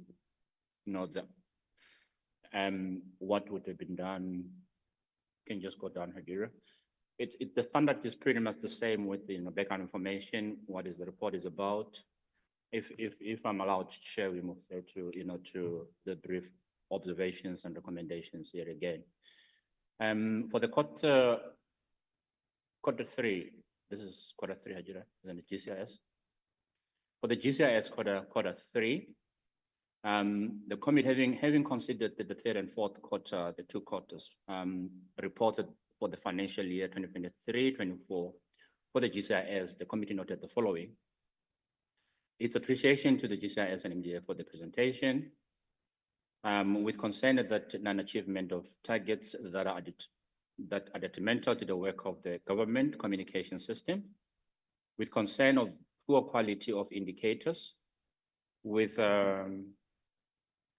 more concern that targets and indicators are not aligned, with concern of the lack of Vugus and Zelo copies in constituency offices, with more concern that the APP targets on media campaigns was not achieved as only 25 or 55 campaigns have been fulfilled, that the MDDA board members who resigned took a position to join a political party and therefore had to resign, with concern that the lack of that there was a lack of consequence management at GCIS, with concern that GCIS did not report on program 1 and therefore the recommendations of the Auditor General are not transparent, that there was a lack of reporting on multi-purpose centers, and finally with concern that the advertising revenue generated by GCIS was also a concern. On MDDA, the committee noted the following, which is the entity under GCIS, with concern that the employment equity target was not met by MDDA, with more concern that MDDA did not receive a clean audit despite the size of the entity, with concern that vacancies at the agency have not been filled, with concern that community radio stations do not all get support from MDDA, and finally concern about the media reports on the state of governance at the MDDA, particularly targets at the board level.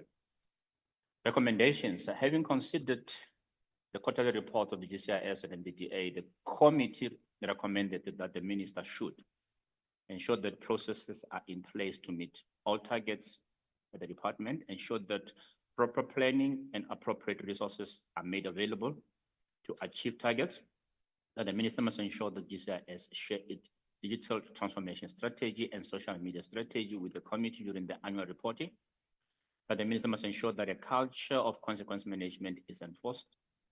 The minister must ensure that the audit outcomes are addressed and report back to the committee on progress made. But the minister must ensure that media bulk buying issues are addressed. But the minister must present an update on the draft white paper. But the minister must ensure that processes are in place, working with COCTA for citizens to receive updates and meaningful feedback on imbizos. The minister must ensure more public awareness on publications of the GCIS, that the minister must ensure that information is equally distributed to communities, that the minister must improve the distribution of Vuk'uzenzele. The minister must address non-achievement of GBV campaigns targets. That the minister must improve monitoring of programs of the department. That the minister must provide a list of newspaper and broadcasting service providers and related amounts to the committee during the annual reporting. The minister must put systems in place to minimize underspending and non-achievement of targets. That the minister must ensure that achievement translates to actual impact on the ground. That the minister must improve relations with ICASA and endeavor to increase assistance to communities that seek to obtain broadcasting licenses. That the minister should ensure that MDDA fulfills its employment equity targets. But the minister must ensure that MDDA fill all critical vacancies. The minister must ensure a report on the state of governance at the agency, and that is sent to the committee during the annual reporting. And finally, that the minister must conduct an assessment and provide a report relating to the moving of GCIS to the presidency. The reporting will consider. Thank you very much. Thank you very much, Dr. Medupi. That is the report, honorable members, on the third and fourth quarter reports of the GCIS and the MDDA. Can I open up for comments, questions? Adoption. Honorable Subrathi. Thank you, Chair. Chair, let me welcome the report and appreciate it. Chair, I have one comment, possibly an addition to make, where the statement made targets and indicators are not aligned. I'd like there to be a further sentence.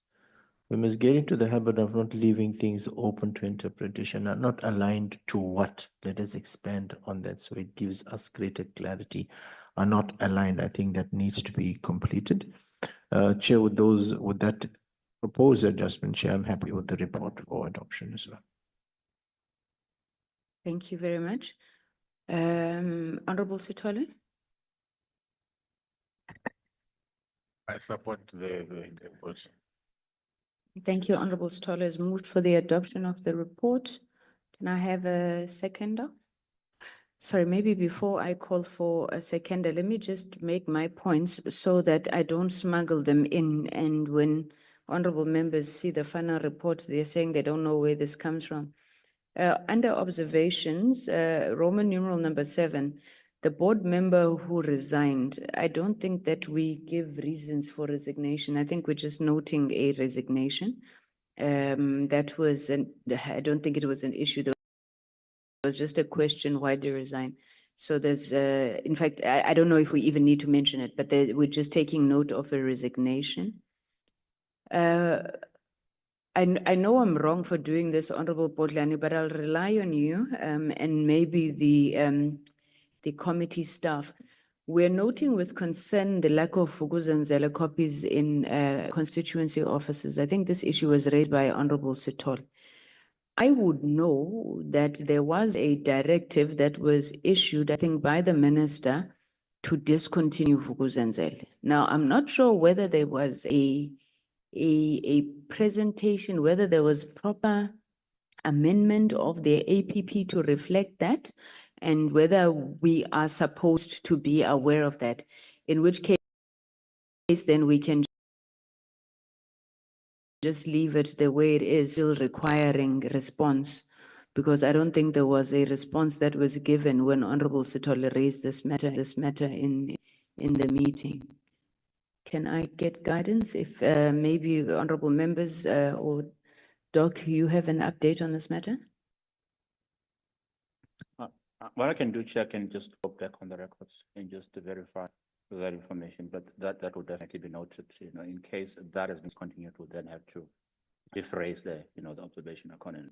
But I will definitely go back on the records and double check on that. Thank you, Chair. Thank you very much. And then on the issue of recommendations, right at the end, Roman numeral number XV ... number 17. I don't remember this, but you will help me, honorable members. I think on the improvement of relations with ICASA, it was not necessarily to say that we should be getting more broadcasting licenses, because if I remember properly, we were saying that, and I think it was your point, Honorable Vilakazi, when do we agree that there is sufficient diversity in terms of community broadcasting, so that we know whether there's a need for additional licenses or not? I think we need to rephrase that one. All right. So with those clarifications, then, honorable members, I already have a mover for the adoption of the report. May I have a seconder, please? Thank you, Honorable Bodlani. The report on the third and fourth quarter performance and expenditure of the GCIS and MDDA is thus duly adopted. Welcome, Honorable Ndlela. It is so nice of you to grace us with you. We haven't seen you in such a long time. Thank you. No, we had received your apology. Thank you very much for joining us. Can we move, Hajira, to the last one, which is the DCDT and its entities third and fourth quarter expenditure report? Thank you. Thank you so much, Chair. We can just it's same standard to the introduction, the mandate of the what the report is about as well. We'll just go straight to the observation for the department and then the entities thereafter. Section 4 on the observations on quarter 3, quarter 4. Having considered the third and fourth quarter report for the financial year 2023-24 of the department at the DCDT, the committee noted its appreciation to the DCDT for the presentation made, with serious concern that there was poor performance of entities and an achievement of targets. The committee was concerned that almost all entities have not met the targets. And the committee also noted, however, the committee noted the peer review mechanism to share lessons learned in achievement of targets. Might need to rephrase that, Hajira. The committee noted with concern the slow finalization of the white paper on audio and audiovisual technologies. And finally, with concern that the 200 million budget cut has negatively impacted on programs of the department. Observations on Postbank, the committee noted that Postbank is now compliant in terms of banking laws, with concern that the recapitalization issue is impacting on the license conditions of Postbank, with concern that the conditions for the variation notice are undermining the bank from fully operating. And finally, with serious concern that the IT systems are outdated and expose Postbank to vulnerabilities. Observations on SITA, the committee noted that SITA was in the process of revising its target, with concern on the instability of governance issues at SITA, with great concern that the leadership instability at SITA has an adverse impact on its service delivery mandate, and finally, with concern that the skills shortage in supply chain management was also an issue. On SAPO, the committee noted that SAPO is under business rescue and therefore under the stewardship of business rescue practitioners, BRPs, with concern that there is no clarity as to the costs associated with the BRPs. There was also a concern that the BRPs were not available to appear before the committee, and yet were readily available to the media. The committee was concerned that SAPO needs 3.8 billion from the fiscals to rescue, with serious concern that the rescue is entirely dependent on the release of the 3.8 billion bailout, and finally with concern that the warning regress in meeting its targets. On FPB, the committee noted with serious concern that FPB was in a 2.7 million net deficit. It noted concern that the entity is not meeting target of self-generated revenue. And finally, with concern that the FPB is underspending. On ICASA, the committee noted with concern the looming strike at ICASA. However, that there is progress to prevent the strike. The committee noted with concern that ICASA did not achieve 8 of its target. With serious concern on the fruitless and wasteful expenditure at ICASA, the committee also noted with concern that the vacant post and that the women and youth participation target was not achieved.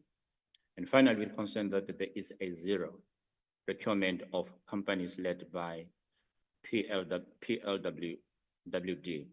On NEMISA, the committee noted with concern that NEMISA had a shortfall on training of digital literacy, which was their core mandate. And it also noted with great concern that NEMISA only trained about 10% of SMMEs and 26 learners on cell phone repairs, whilst it had a 9,800 target.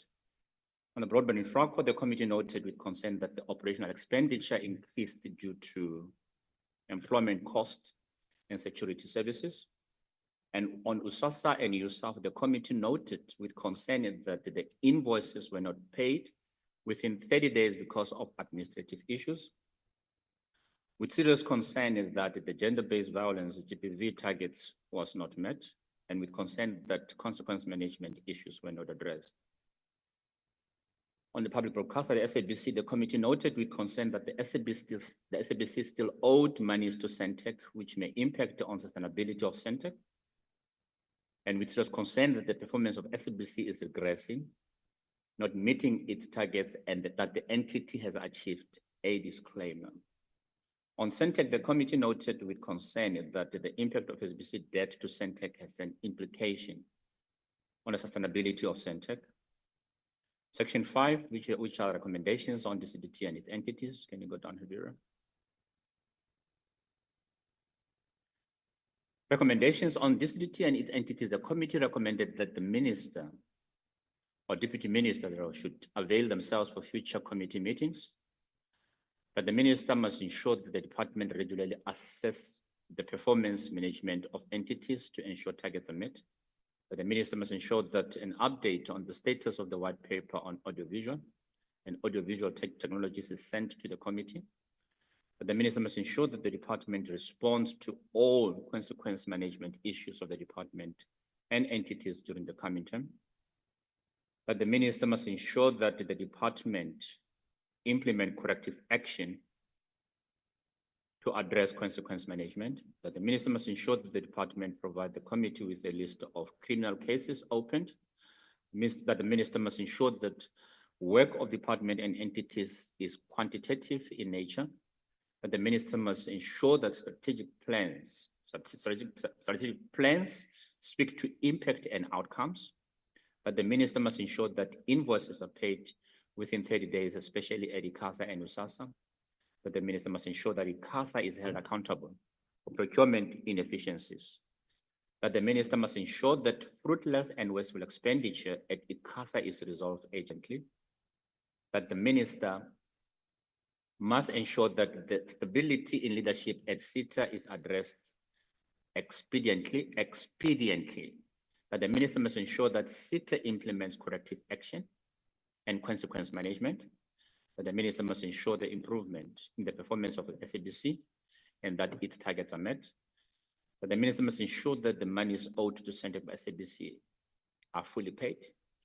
That the minister must ensure that the FPB address its issues of underspending and that the minister must ensure that NEMISA improves on its core mandate of training in digital media, and finally, that the minister must ensure that Postbank provide the committee with a list of criminal cases open during the coming terms. Report to be considered. Thank you, Chair. Thank you very much, Dr. Madubi. Honorable members, that is the committee report on the third and fourth quarter of DCDT and its entities. Can I open for discussion? Honorable Subrathi. Thank you, Chair. Chair, I wish to make the following additions, proposed additions. On SAPO, I wish to add under the concerns or noting that no clear indication where or how this can be phrased, 3.8 billion will be sourced. I think that was the anomaly and conundrum. We don't know where the money is going to come from. We need to note that as a concern. And as a recommendation, I recall I had proposed the formation of a committee that will specifically focus on finding a solution of how we're going to raise this 3.8 billion. Because remember, the non-raising of that 3.8 billion is day zero. We got a challenge of this. So we need to note that there was no clear indication when those reports were tabled how that 3.8 billion will be sourced. And our recommendation was forming an ad hoc committee by the department to take that agenda forward, and they feedback to us, this is what we are doing to find the 3.8 billion.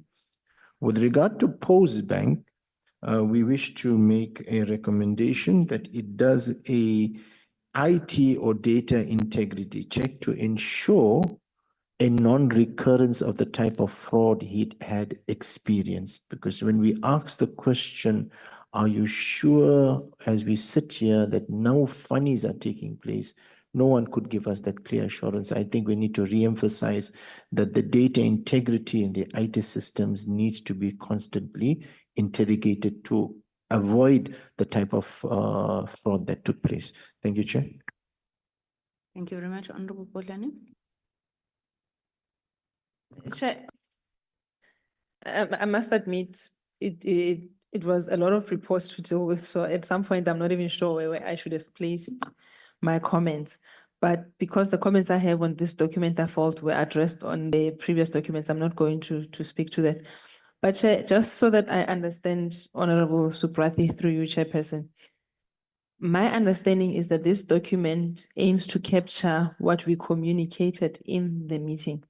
So it would be disingenuous of us if we are going to sit in the meeting and add additional things, because this report is going to now go to Parliament. So and the points that he raised are all valid, but I'm warning Chairperson against adding additional points which we did not raise in the meeting, that the department and the entities would not be aware of, but Parliament would then be debating on. Your leadership, Chairperson, thanks. Thank you very much. In fact, I wanted to come in, I think maybe in terms of clarifying, but also moderating Honorable Subrathi's input based on what was discussed. So the 3.8 billion is the money that the business rescue practitioners had included in their initial business rescue plan, and that the National Treasury had committed to.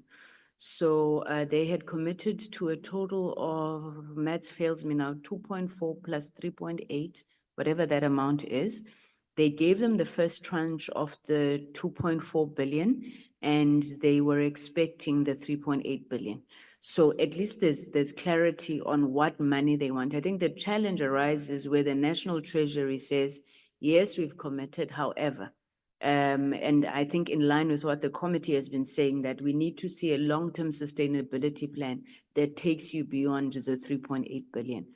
Now, Comrade Honorable Subrathi, if I understood your input well that day, which the minister, I believe, has already acted on, you suggested that they put together a team. You didn't specify the National Treasury, but I know the minister went and also consulted with the National Treasury that's looking at this long-term sustainability plan, specifically looking at private sector partners.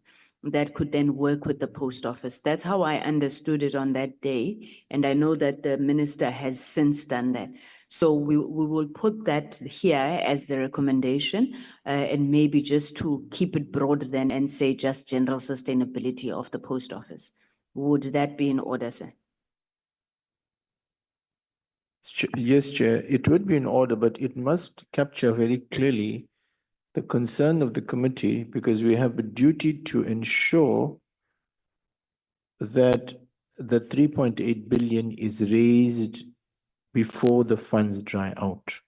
Otherwise, there's consequences. So I think the committee was consistently raising the issues. Where are we going to get the 3.8 billion? The department had no clear-cut answer for us. Treasury was not giving them an answer. So I don't necessarily speak of sustainability comes post the 3.8 billion. That is another issue. The BRP could not answer the question very clearly that have we reached a point? I remember I kept asking, if we give you 3.8 billion, after that, will everything be okay? He couldn't say yes. You know, so I think there's two issues. One is the availability of the 3.8 billion by that date. And two is the subsequent continued sustainability. So there's two issues and we shouldn't mix them up. So my focal area was specifically because we couldn't get an answer where the 3.8, I proposed the formation of a committee that explores how can we raise this much needed 3.8 billion. Okay, noted, Honorable Subrathi.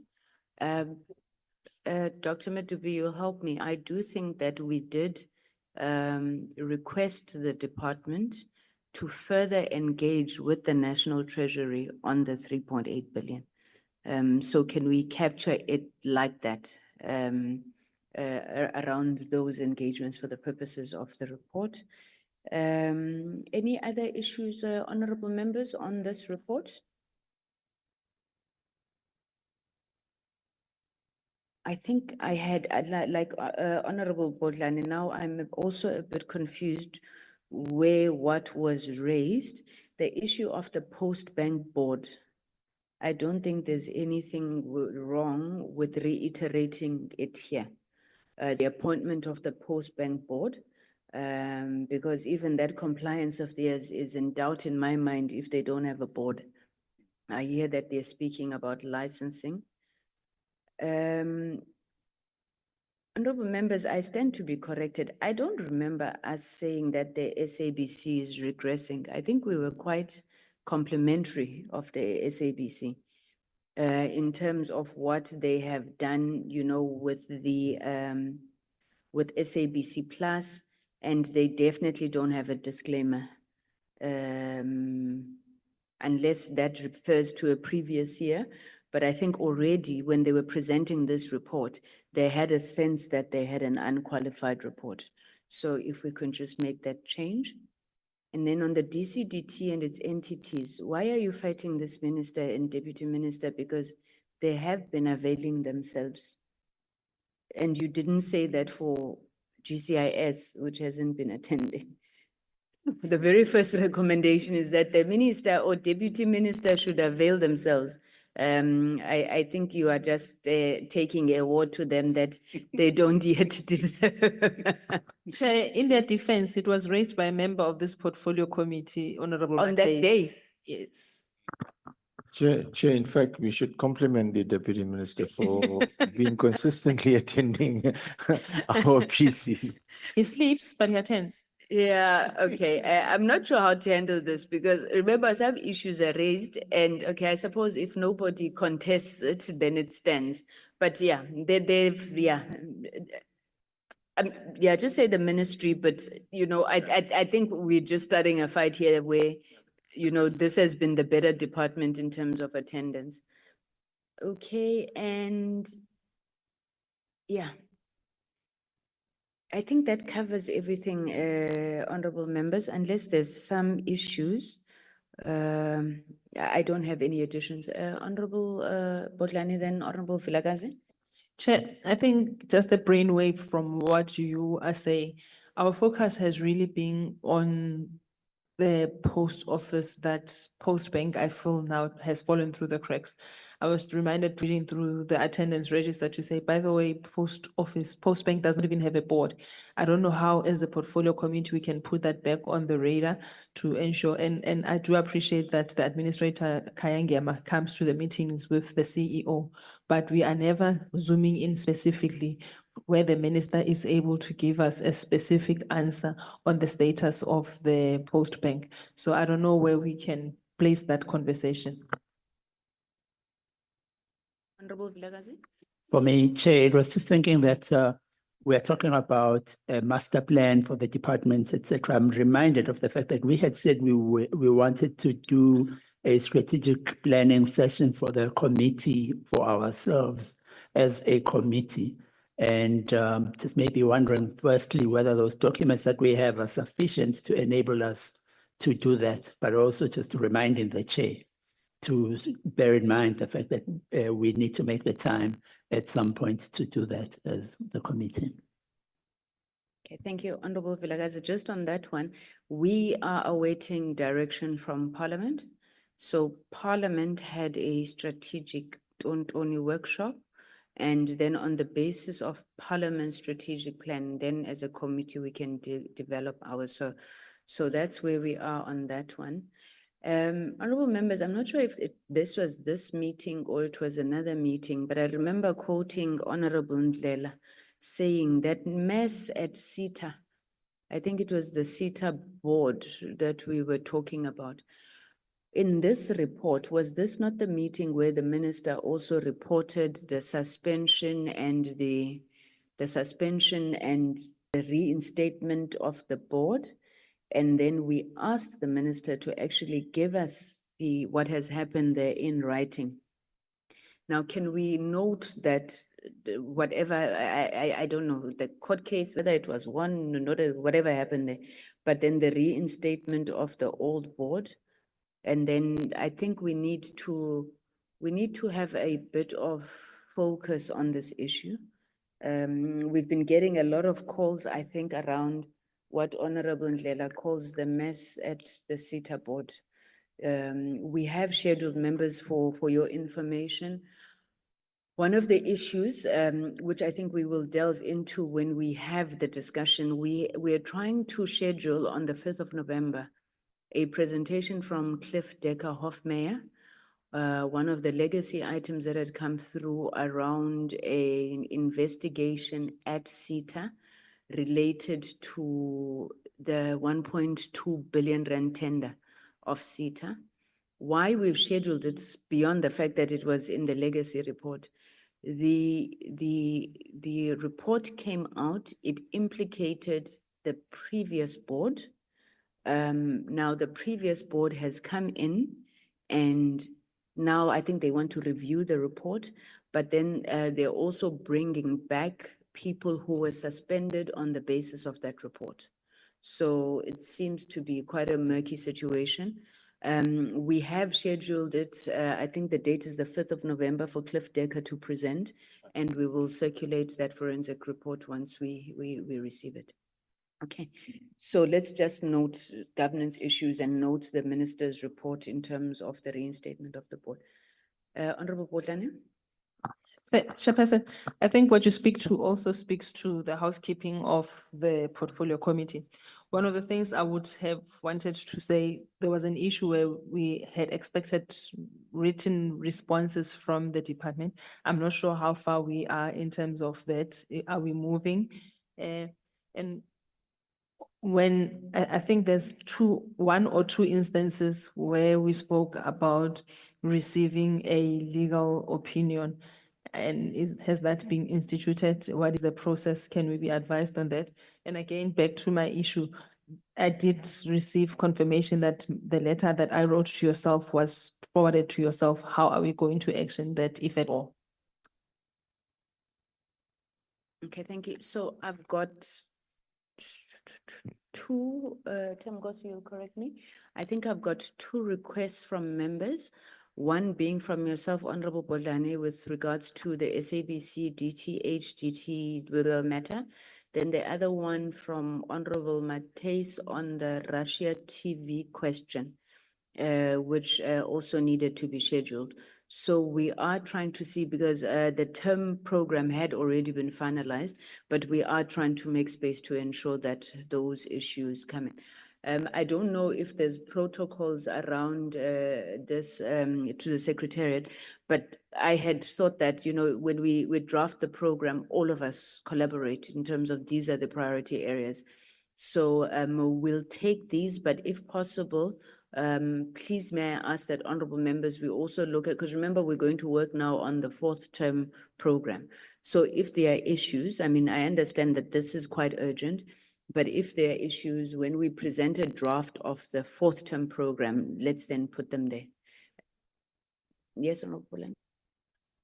Chair, the issue of the Russia TV was put on the portfolio committee WhatsApp group. Can we maybe create a culture of communicating formally so that at least if it's missed in the portfolio committee, so that at least we know what the rationale is, because sitting here, I really do not know what the rationale is, but if there was a formal letter that would then be presented to the portfolio committee, it would also assist us formulate a position. Thank you for that, Honorable Potlane. Hajira, could I request that you actually communicate also with Honorable Mateis in that regard? Also, I need clarity on protocols for another housekeeping issue. I received a correspondence from ICASA that one of our members, which I would assume they are within their rights to do so, requested information from ICASA. But the manner in which it was requested, so it wasn't an oversight visit, you know, but once you start requesting detailed information on things outside of the committee, I think it also becomes problematic. So I want to request honorable members that when we request such information, we've got the committee secretariat, they can actually write also on your behalf to these institutions. That way we also have line of sight of what we're asking, but that the entities are also comfortable, you know, that we are channeling things correctly. So this is not to bar any member from engaging, but that we just establish a formal line of communication in terms of how we do that. Okay, if there's no other issues, did we have a seconder for this report? I remember there was a mover. Thank you, Honorable Vilagazi. So we move for the report adopting the third and fourth quarter expenditure reports of the DCDT and its entities is also thus duly adopted. Thank you very much. Marathon session today, but I think we have come to the end of it. Members, we are meeting again at 1. So, and I don't think lunch is here yet. Maybe while we wait then, with your indulgence, I was going to go through some of the minutes, but no, let's not do that. Let's process them properly. So I think we have come to the end of our agenda. So I declare the meeting closed. Thank you. Thank you very much. So for 1 o'clock, colleagues, we are meeting in this room still. We're meeting in this room for the ICASA subcommittee. You should have all the documents that were sent through to you, being all the nominations.